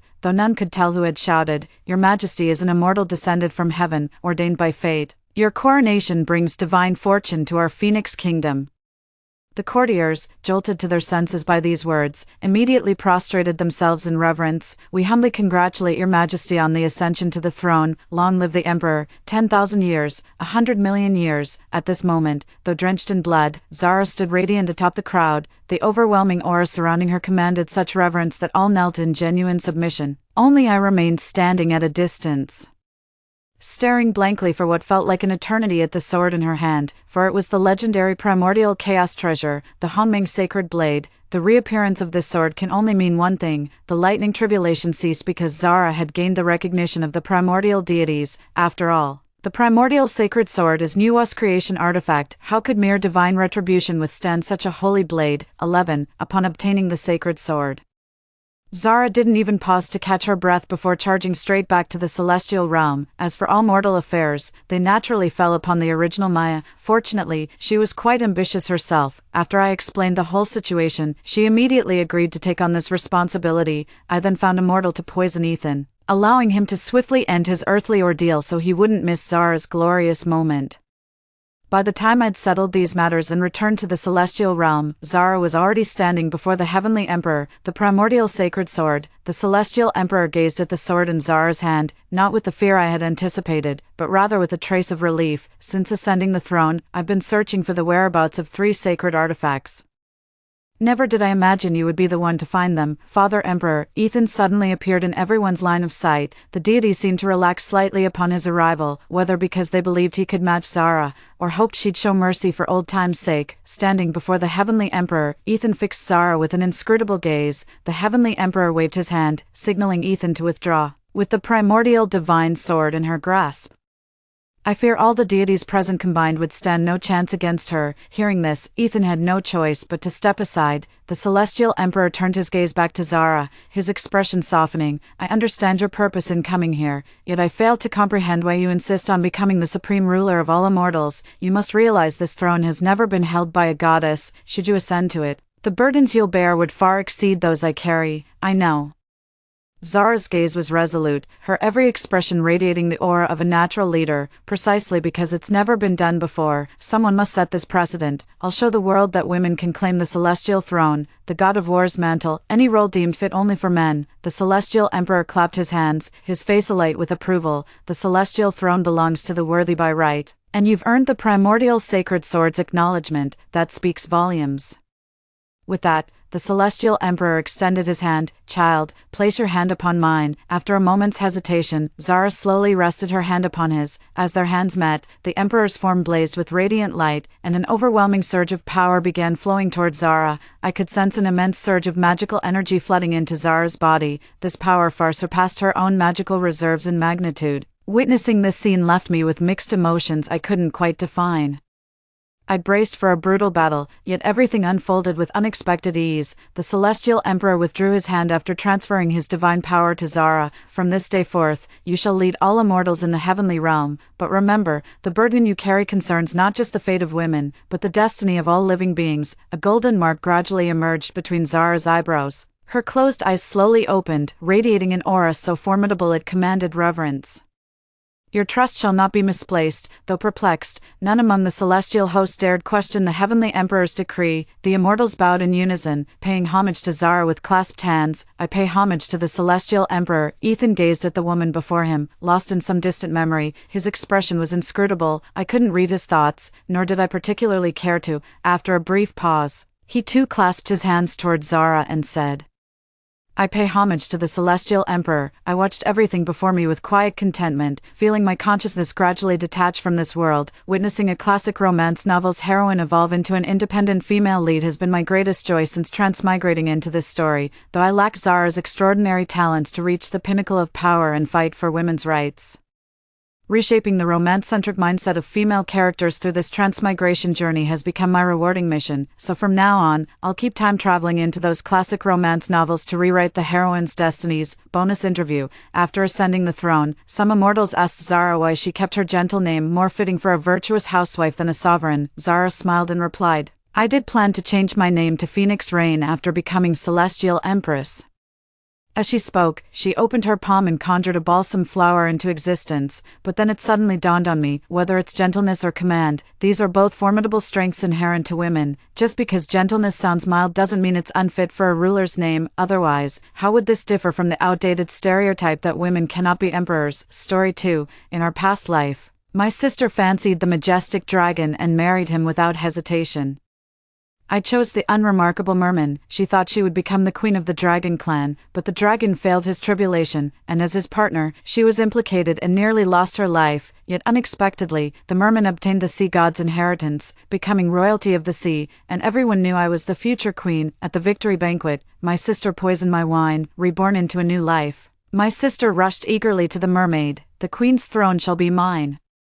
But my sister didn't know that mermaids are inherently cruel, taking pleasure in tormenting others. Our family belongs to the human aristocracy. To maintain our status among humans and for a trace of dragon essence, we've always maintained marital alliances with the dragon clan. In our previous life, when my sister and I were choosing husbands, the mermaid clan suddenly arrived with a token, seeking my sister's hand in marriage. My sister fell head over heels for the handsome and majestic dragon Kian, crying and begging to marry him, so father had no choice but to betroth me to the mermaid instead. But when the dragon failed his heavenly tribulation, my sister as his partner suffered the consequences. Fortunately, father arrived just in time to save her. Even so, my sister became completely disabled. The merman I married unexpectedly inherited the sea god's legacy, becoming royalty. My sister jealous that I would become the future queen, poisoned me. 1. When I opened my eyes again, I found myself reborn on the day of the suitor selection, but by the time I was reborn, my father had already betrothed me to the merman Jules. Gazing at the plain-looking mermaid beside me, a pang of sorrow rose in my heart. I never thought that even after rebirth, nothing could be changed. Just as I was in despair, my sister suddenly declared, "I don't want to marry Kian, I want to marry Jules." Upon hearing this, the crowd erupted in uproar, and the face of the man beside her darkened instantly. Seeing the excitement in my sister's eyes, I knew she had been reborn too. In this life, my sister actually took advantage of our father's favor and directly snatched the marriage arrangement from my hands. Father's expression darkened upon hearing my sister's words. "Luna, marriage is no child's play." My sister eagerly stepped beside the mermaid, pushing me away. Caught off guard, I nearly fell. But fortunately, a hand steadied me. I looked up and saw it was Kian. Only then did elder sister realize her impropriety and quickly said, "Father, as you said, marriage is no child's play. Jules originally sought to marry me. We cannot break our promise. Moreover, my heart belongs to Jules." As she spoke, elder sister's face flushed with shyness. Seeing her like this, father sighed deeply and consented. I wasn't the least bit surprised. Elder sister was the only daughter of the first wife, who passed away after giving birth to her, so father had always favored her. From childhood, elder sister was always the first to make choices. She would even take what remained afterward. I watched my biased father with cold eyes when suddenly I felt warmth in my palm. It was Kian holding my hand, his eyes filled with warmth.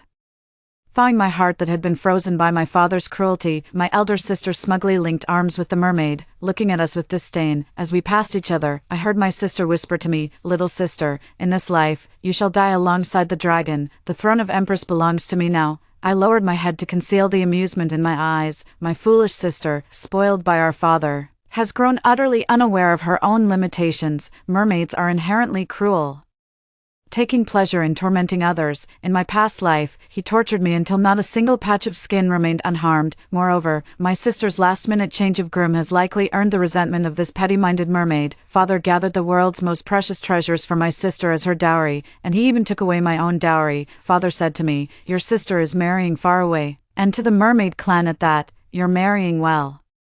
So just let your sister have these mundane things." Seeing father's blatant favoritism, my heart ached, and I lowered my head in sorrow. Kian couldn't bear to see me like this. He took my hand and whispered, "Our dragon clan has many treasures. I'll have someone bring them over soon. Don't worry." Seeing the sparkle in Kian's eyes, I couldn't help but smile. After spending these past few days together, I've discovered that Kian is a very cheerful person, though he carries the pride of a dragon. He never looks down on anyone because of it. Unlike Jules, my peripheral vision caught Jules, whose expression had turned rather unpleasant. In my past life as Jules' wife, I had thoroughly deciphered every shift of his moods. My sister's previous actions had already made Jules very unhappy, and now with our father saying such things, clearly looking down on the mermaid clan, it made the prideful Jules even angrier. I couldn't bear watching my father and sister displaying such familial affection. So I wanted to take Kian and leave, but my sister suddenly stopped us. She said to Kian, "My younger sister has poor health, isn't as talented as me, and even has some difficulties with bearing children, but since she's married to you, she's your wife, you mustn't look down on her just because of these things." Even now my sister is still putting me down. She was deliberately making things difficult for me, and I looked at Kian with some nervousness. Kian gave his sister a disgusted glance and said, "No need for your concern, miss. Since Mira is marrying me, I'll naturally protect her completely. To me, Mira is the finest woman in the world." Hearing Kian's words, my sister's face twisted in anger. She hadn't expected him to say such things. Listening to Kian's words and feeling the warmth of his hand, my heart melted completely, and tears fell. Thinking of Kian's failed tribulation, my gaze grew resolute. In this lifetime, I'll spare no effort to protect Kian. On the day my sister and I were to be married, father wept like a child. Just as I began feeling moved, I overheard father whisper to my sister, "Are you certain about marrying that merman? It's not too late to back out. We can always send your younger sister in your stead." My face turned cold, and so did Kian's and Jules's. Father had already spoken very softly, but with Kian and Jules's keen senses, they could hear every word clearly. Seeing father in such a befuddled state, I didn't want to say anything more to him and walked towards Kian. Kian pulled me aside, his expression looking rather unpleasant. I groaned inwardly, not knowing what to say. Though Kian was angry, his movements remained gentle, and he even took out some exquisite pastries. Seeing my restrained demeanor, his expression softened as he said, "Though I'm angry, I know this has nothing to do with you. I won't take it out on you." My eyes reddened slightly as I nodded, watching my father and sister. I couldn't help but find it amusing. Their picky attitude towards the goods had already displeased Kian, let alone that vindictive mermaid. Fortunately in this life, I managed to escape. My sister insisted on coming back to the dragon clan with us no matter what. Her face was full of deep affection for my sake, as she held my hand and said, "I'm truly worried about your poor health. I won't feel at ease until I see you well. Only then can I peacefully leave for the mermaid realm." Although Kian found it somewhat strange, he didn't say anything. I don't believe my sister genuinely cares about me. She wants to witness Kian's failed tribulation and see me die alongside him. "Sister, you're going to be disappointed this time," I smiled and said. "Sister, aren't you going to ask brother-in-law's opinion?" Without hesitation, sister replied, "It doesn't matter." 2. Watching Jules' annoyed expression. The smile on my face deepened. Marriage is a significant event for dragon clans, especially when it's the young master's wedding. Surrounded by people, my sister stood in the corner, consumed by jealousy. She's always been like this, and seeing me being the center of attention must have been unbearable for her. Seizing the moment when no one was around me, she stepped forward. With a haughty tone, she said, "Mira, enjoy these days while you can, because they won't last long." I looked at my sister and couldn't help asking her, "Why, can't you stand to see me doing well?" This was a question I'd wanted to ask her in my previous life. My sister said, "A bastard born from a whore deserves to be called my sister." As if remembering something, she giggled. "That whore mother of yours killed herself right after giving birth to you, just to spare your life." Before she could finish speaking, I slapped her across the face. My sister covered her face and glared at me viciously. "I was going to spare your life, but since you're so ungrateful, you can die with Kian." The day of Kian's tribulation soon arrived, and the entire dragon clan was tense, and my brainless sister, with her daily smirk of schadenfreude, made the clansmen seethe with silent anger. Her gaze towards me carried pity, but even more so, schadenfreude. Before the tribulation, Kian told me we couldn't form a bond yet. It turns out a dragon's tribulation scales with their power. Their bonded partner must match their strength, or they'll become dead weight. I finally understood why Kian failed his tribulation in our past life. It must be my dear sister, who insisted on forming the pact relentlessly, that caused Kian's death. No wonder in the previous life, she was sent back home after Kian died. On the day of the tribulation, my sister excitedly approached me and said, "Mira, beg me, and I'll ask father to spare your life." I looked at her calmly and said disdainfully, "No need." My look of disdain infuriated my sister, who snarled at me with a twisted face. "What are you pretending for? Do you think just because Kian is dead, you can live?" Hearing this, the dragon clansmen nearby couldn't hold back anymore, clenching their fists and grabbing my sister by the collar. But they still had some sense left, not wanting to embarrass me. Watching my clansmen barely restraining their anger, I waved my hand and said, "I've already married your young master, which makes me one of the dragon clan. Though she is my sister, well, just don't hit her face. After all, she still needs to get married someday." The elder sister was thoroughly beaten by the furious dragon clan. She cried out in pain, "How dare you disrespect the Empress? Are you out of your minds?" I shook my head with a smile. The tribulation clouds gathered, rolling majestically toward Kian. The elder sister lay panting heavily on the ground, covered in wounds. Seeing the scene, she grew excited. "Serves you right for being so arrogant. With such massive tribulation clouds, Kian is surely doomed." She looked at me with malice in her eyes. "Little sister, I'll collect your corpse for you." By now, no one was paying attention to her anymore. Everyone was watching Kian with concern. Though I knew Kian would be fine, he still had the protective charm I gave him, but watching the tribulation lightning strike down one after another, I still felt fear in my heart. I don't know how long it took, but the tribulation clouds finally dispersed, yet Kian's figure was nowhere to be seen. My sister jumped up, laughing wildly at the sky. "Little sister, you're doomed. You can accompany Kian to the underworld and be a pair of wild lovebirds." 3. She looked at me, seeing that I was unharmed and unaffected, and she froze in shock. Seeing my sister's incredulous expression, I smiled and explained, "I didn't form a bond with Kian, so naturally I'm fine." My sister grabbed a nearby dragon clansman and said, "She's afraid of death, unwilling to form a bond with Kian. She doesn't deserve to be your young madam." The dragon clansman shook off her hand and said disdainfully, "You humans are so scheming, trying to drive a wedge between us and our young madam. The dragon clan protects their own. After I married in, they considered me part of the family. These days I've been busy running around for Kian, and I firmly chose the dragon clan when my sister spoke recklessly. They cherish me even more now." Watching my sister look as if the sky had fallen, I said with a smile, "Sister, it's not that I'm unwilling to form a pact with Kian, but rather that if I do, I'll only hold him back." The elder sister staggered back a few steps.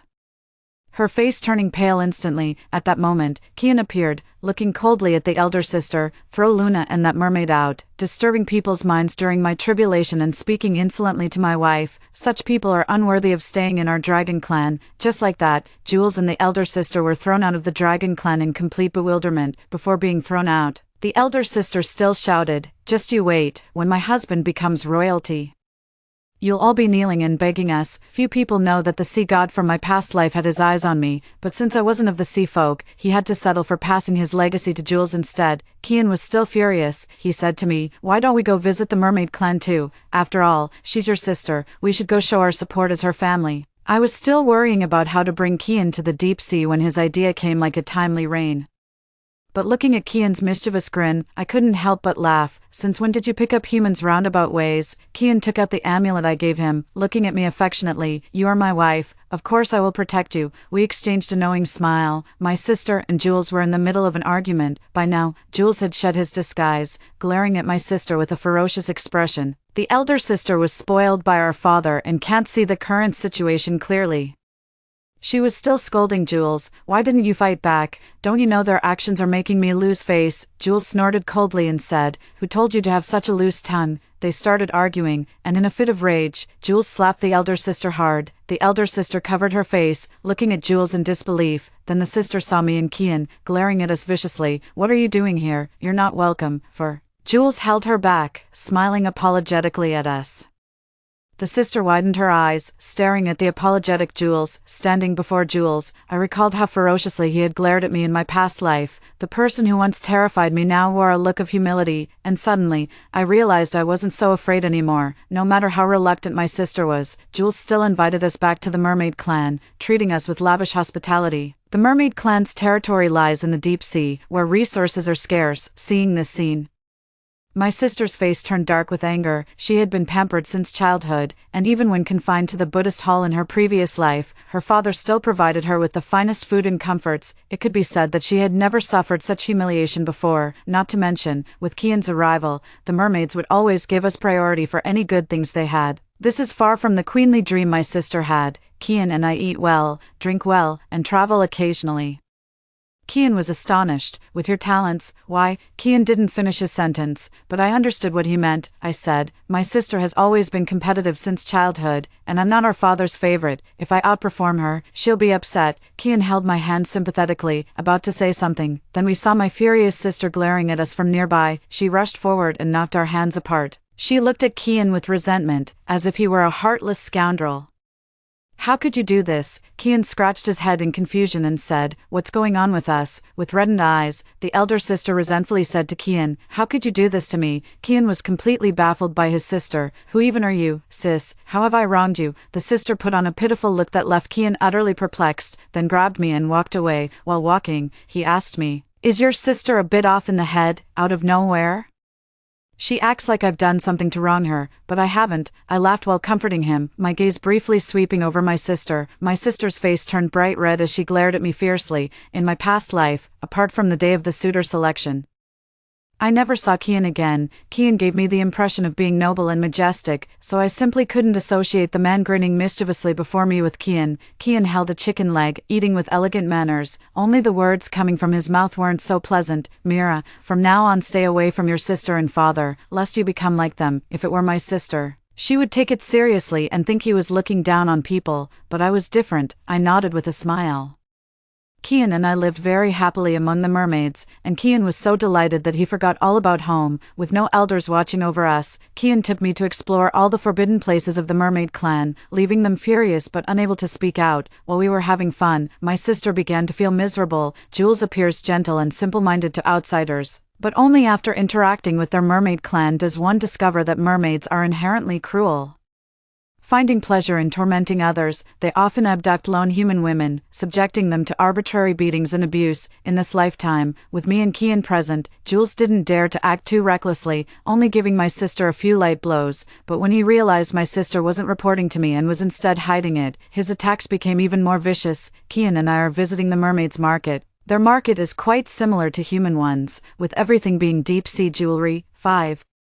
Seeing that I liked them, Kian bought everything. As Kian and I strolled through the market, we spotted my sister and Jules standing not far away. Jules wore a dark expression, while her sister looked somewhat listless, gazing at Jules with a somewhat ingratiating look. Upon seeing us, Jules approached with her sister to greet us. The moment her sister saw us, she immediately became haughty, curling her lips in disdain. Some people really mistake fish eyes for pearls, young Master Long.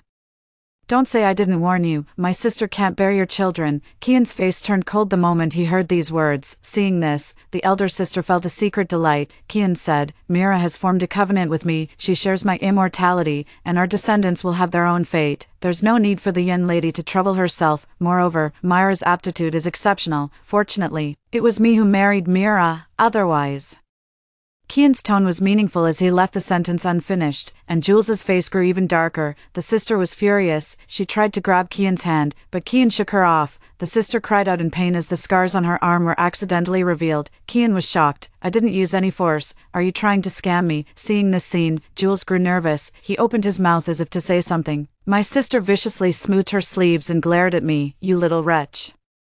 What did you say to young Master Long? I couldn't help but laugh bitterly. I had originally intended to pressure Jules a bit to prevent him from harming my sister. Seeing my sister like this, there was no need to say anything more. Everyone has their own fate. After all, this is what my sister owes me. After the unpleasant parting with my sister at the market, I rarely saw her. Every time I saw her, she was bruised and battered. She never approached to speak with me.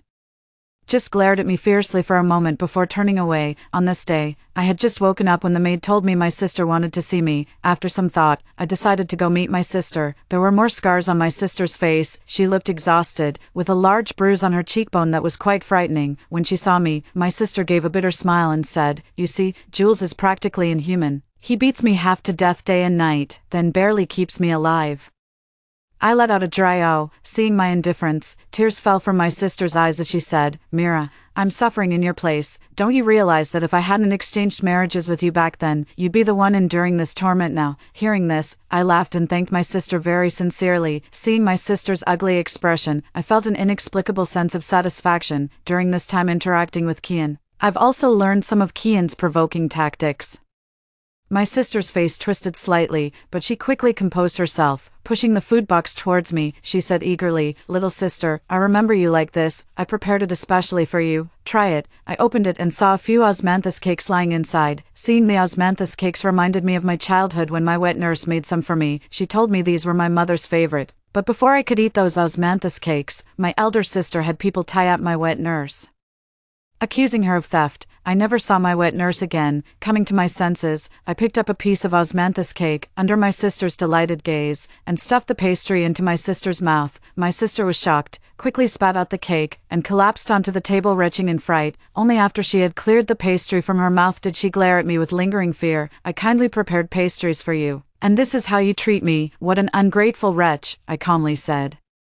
There's something wrong with the pastries, they're poisoned, aren't they? My sister's expression changed abruptly. She snatched the food box back and angrily retorted, You're framing me. Who would bother poisoning you for no reason? My sister stood up in a rage. Fine, don't eat them then. Once my husband becomes royalty, I'll be the empress. You won't get off easy then. As she spoke, she walked out and bumped into Kian, who suddenly appeared. Seeing Kian, the elder sister's eyes reddened. She said sadly to Kian, I don't know why, but my sister misunderstands me so much. We were so close when we were little. Listening to my sister's distorted version of events, I couldn't help but laugh. Kian was completely confused by what he heard, and he sent the pitifully crying elder sister away. After my sister left, I told Kian about how she tried to poison me. Kian was shocked and immediately cupped my face to check if I was okay. I said, I'm fine, but she made me angry. Kian quickly hugged me and said, Should I go beat her up to make you feel better? Thinking of the sea god's opportunity, I said to Kian, Don't hit women. I know how to teach her a lesson. In this reincarnated life, my sister married Jules for no other reason than Jules obtaining the inheritance. She wanted to become the queen. In this reincarnated life, my sister has repeatedly provoked me and even attempted to poison me again. 6. Well then, I'll make sure my sister witnesses her beautiful dream shatter before her eyes. To fulfill her dream of becoming queen, my sister endured Jules' brutal beatings without complaint, but she soon realized Jules was utterly hopeless, completely lacking ambition, and she couldn't fathom how Jules had obtained the inheritance.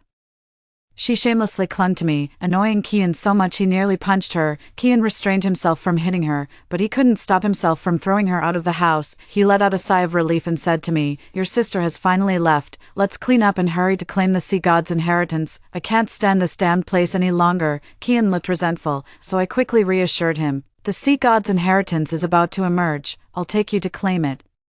And then we'll return to the dragon clan." Faint footsteps sounded outside the house. After they faded away, Kian and I exchanged glances. Kian burst into silent laughter, and seeing him so delighted, I couldn't help but smile as well. Kian and I left the mermaid tribe, diving deeper into the ocean. Just as expected, two little tails were following behind us. Soon we arrived at the burial ground of the sea god. In my past life, I tried to escape when Jules wasn't looking, but he caught me. In my panic, I stumbled into the sea god's burial ground, disturbing his consciousness. Seeing my pitiful state, the sea god took pity on me, but since I couldn't accept his legacy, he had to entrust it to Jules instead, making him swear to cherish me in this lifetime. I had promised the sea god in my past life that I would properly bury his remains, but in the end, I broke that promise. The sea god's burial ground was desolate beyond words. Remembering his kind face, my heart ached with pain. Through tear-blurred eyes, the sea god appeared, his phantom image towering like a colossal mountain, unleashing an oppressive aura upon us. I realized I remained unaffected, but Kian beside me was drenched in cold sweat, gritting his teeth to endure. Soon, the sea god withdrew the oppressive aura and said, "There are two more little ones behind." Kian and I turned to look. My sister and Jules were sprawled on the ground in disarray. Their limbs were too weak to stand, forcing them to crawl toward us. Seeing the scene, a trace of disgust quickly flashed in the sea god's eyes. The elder sister regained some strength and forcefully pulled Jules up, her eyes shining brightly as she looked at the sea god. "Sea god, I've brought your successor. Quickly pass on your legacy to him." The sea god snorted coldly. "You're making my ears hurt with your shouting. I just found it ridiculous." The elder sister's face was pale, with blood seeping from the corner of her mouth. Jules bowed respectfully to the sea god. Mermaid Jules pays homage to the sea god. Jules spoke quite eloquently, pleasing the sea god, while my sister looked at me triumphantly from the side. After exchanging a few words with him, the sea god turned his gaze to me and said gently, "Long time no see. I've been waiting for you for a long time." 7. Hearing these words, my tears fell. I finally understood why I was able to be reborn. It was because the sea god burned his own divine soul to give me this chance at rebirth. He worried that after my rebirth, I would still have to marry Jules, so he made my sister reincarnate as well. He knew that after my sister's rebirth, she would surely rush to marry Jules. I've figured it all out now. Gazing at the sea god's benevolent face, I knelt on the ground and wept uncontrollably, pouring out all the grievances from my past life. Kian also knelt down with me, carefully holding me in his arms. The sea god smiled with satisfaction. "You are the successor I've chosen, but it's a pity you're a human." I quickly responded, "Thank you for your favor, sea god. My husband is of the dragon race. If you find him suitable, you can pass the inheritance to him." Sensing something amiss, my sister screamed, "How could she possibly be your chosen successor? Your successor should be Jules. She's just a lowly wretch." The sea god waved his hand in displeasure, and with that motion, my sister was sent flying. Jules dropped to the ground in fear, not wanting to draw the sea god's attention. The sea god didn't spare him a glance, only looking at me and saying, "But it's fortunate that you formed a bond with this dragon lad, carrying a wisp of dragon aura, that makes you one of the sea folk now, so I shall pass the legacy to you." The sea god then turned his gaze to Kian. "Do you have any objections?" Kian said respectfully, "This junior wouldn't dare, nor would I have any dissatisfaction. Mira is my wife, and we share both honor and disgrace." The sea god nodded in satisfaction. I soared into the air and, under my sister's desperate gaze, accepted the sea god's inheritance. After bestowing the inheritance upon me, the sea god dissipated with a reluctant look in his eyes. Kian and I gathered the sea god's remains and prepared to leave. My sister blocked us, glaring at me with malice. "Dragon Yin Master, are you willing to be dominated by such a woman?" Kian didn't take his sister's provocation seriously. He said nonchalantly, "Just thinking about it gets me excited. I'm the first dragon to live off my wife. They must envy me for finding such a wonderful partner." As my sister tried to speak again, Jules directly slapped her and scolded, "You bitch, this is all your fault." It was only then that I realized my sister had already formed a pact with Jules. Jules' cultivation was being transferred to her, causing his overall abilities to decline significantly. I didn't bother watching their dog-eat-dog fight any longer and left with Kian. The sea god's remains in my arms felt warm, and as I thought of the sea god, waves of pain surged through my heart. When Kian and I left, we took those human women with us. Those mermaids were unwilling, but Kian beat them into submission, forcing them to let the women go. I originally intended to send these poor women back to the human realm, but they said humanity would no longer accept them. Seeing their miserable state filled my heart with heaviness. Kian doesn't understand how difficult life is for women in this world. In my past life, when I was suffering, they would still slip me a bite to eat, just for that one bite of food. I couldn't bring myself to abandon them. Seeing my hesitation, Kian said, "What's so difficult? The dragon realm is vast enough, can't it accommodate them?" While we were talking, Jules led a troop of soldiers to block our path. Jules said, "Young Dragon Master, I don't wish to make things difficult for you or damage the friendship between our clans. Just leave them here, and I'll let you go." The women turned pale at the sight of this massive black army, but what surprised me was, they all declared they were willing to stay, as long as Kian and I were allowed to leave. 8. The elder sister stood by with an arrogant expression. "This isn't you negotiating with me, I'm giving you orders." The scene reached a deadlock. Kian suddenly laughed, shaking his hair, a few small fries daring to act wild in front of me. Jules' expression changed as he said, "You're refusing a toast only to drink a forfeit." The other side had superior numbers. And just as I was sweating for Kian, desperately trying to think of a countermeasure, Kian had already given them a thorough beating, pinning Jules to the ground and landing punch after punch. "Who said we're on friendly terms with you mermaids? We're the Dragon Clan, you're just a bunch of worthless fish." As we were preparing to leave, my sister suddenly appeared out of nowhere and hesitantly called out to Kian. She weakly tried to collapse into Kian's arms, but he quickly dodged aside, shouting in alarm, "Big sis, why do you always try to frame me like this? No matter what, I'm your brother-in-law." My sister's expression darkened as she gritted her teeth and said, "You're not my brother-in-law, you should be my husband." When these words were spoken, everyone was shocked, except for me. Watching Kian's disgusted expression, the sister's beautiful eyes welled up with tears as she covered her face and sobbed. "Kian, do you believe in past lives, in our previous life?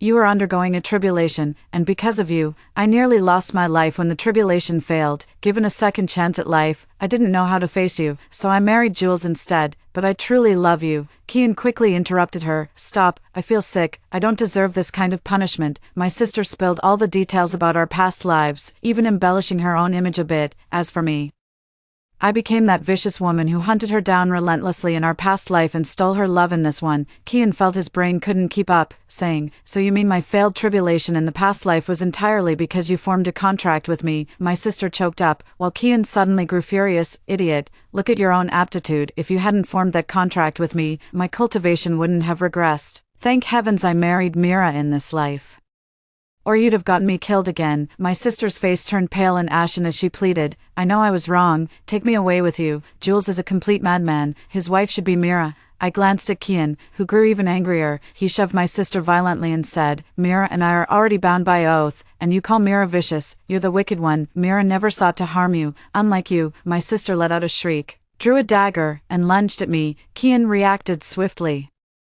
pulling me aside and kicking my sister away. Though I believe men shouldn't hit women, looking at my sister's behavior, I suddenly felt she wasn't hit hard enough. My sister wanted to keep arguing, but Jules dragged her away. After returning to the Dragon Clan, the members learned I had inherited the Sea God's legacy. I originally thought they would be jealous. They were indeed jealous, but I wasn't the object of their envy. After I received the inheritance, the Dragon King passed the throne to Kian. He originally intended to give it to me, but the ancestral rules of the Dragon Clan prevented him from doing so. The members of the Dragon Clan envied Kian for enjoying an easy life at such a young age. More than once, I overheard their discussions, filled with admiration for Kian. Kian is living a carefree life now. He doesn't have to get up early to train, nor is he constantly supervised by elders. Eating and drinking well every day, he's gained a noticeable amount of weight.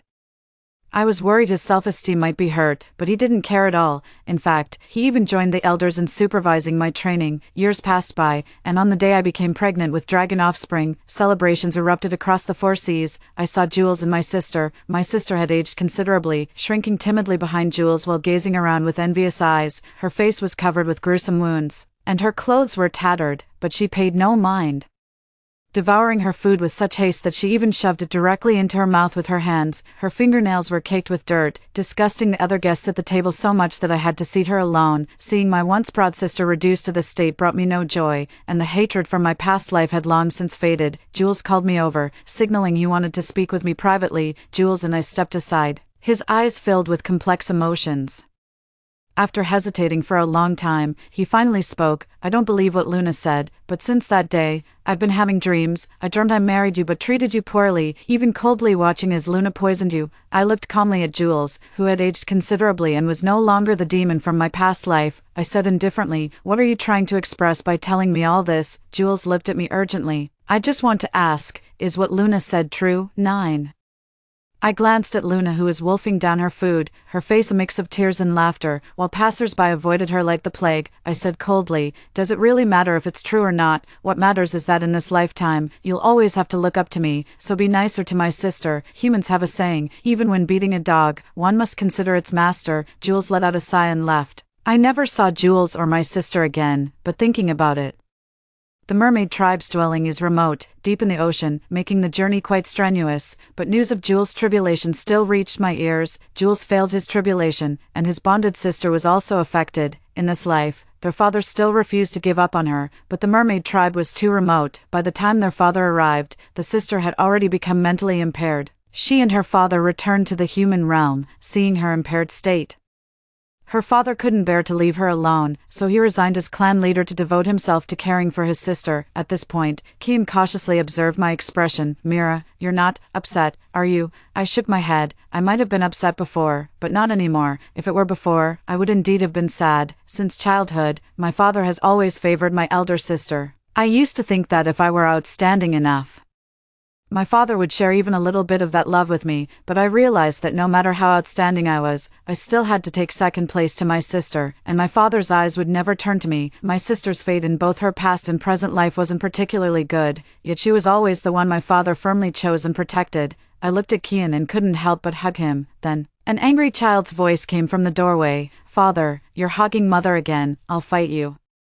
The big one and the small one soon tumbled together. Sunlight fell upon us as I silently murmured, "See God, Mother, wet nurse. In this lifetime I too have someone who firmly chose me. Actually not just one, but many people." 18. See God. The sea god still remembers the first time he saw Mira. She was being chased by that fish from the mermaid tribe, fleeing in panic until she stumbled into his burial ground.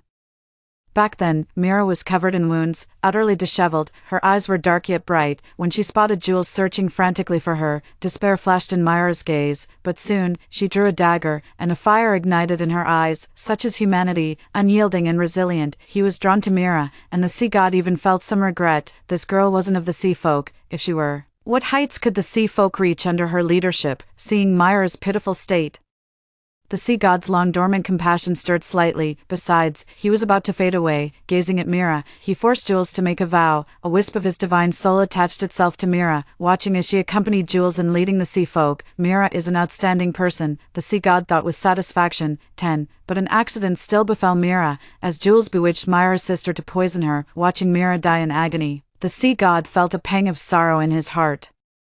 So he burnt his divine soul to reverse time. When he saw Mira again, she was no longer the pitiful girl from before, dressed in luxurious garments, rosy-cheeked, and appearing utterly healthy. A dragon whelped followed by her side. This dragon was very protective of Mira. To his surprise, he discovered that Mira actually carried a trace of dragon aura, meaning she could receive the inheritance. This was the best news possible.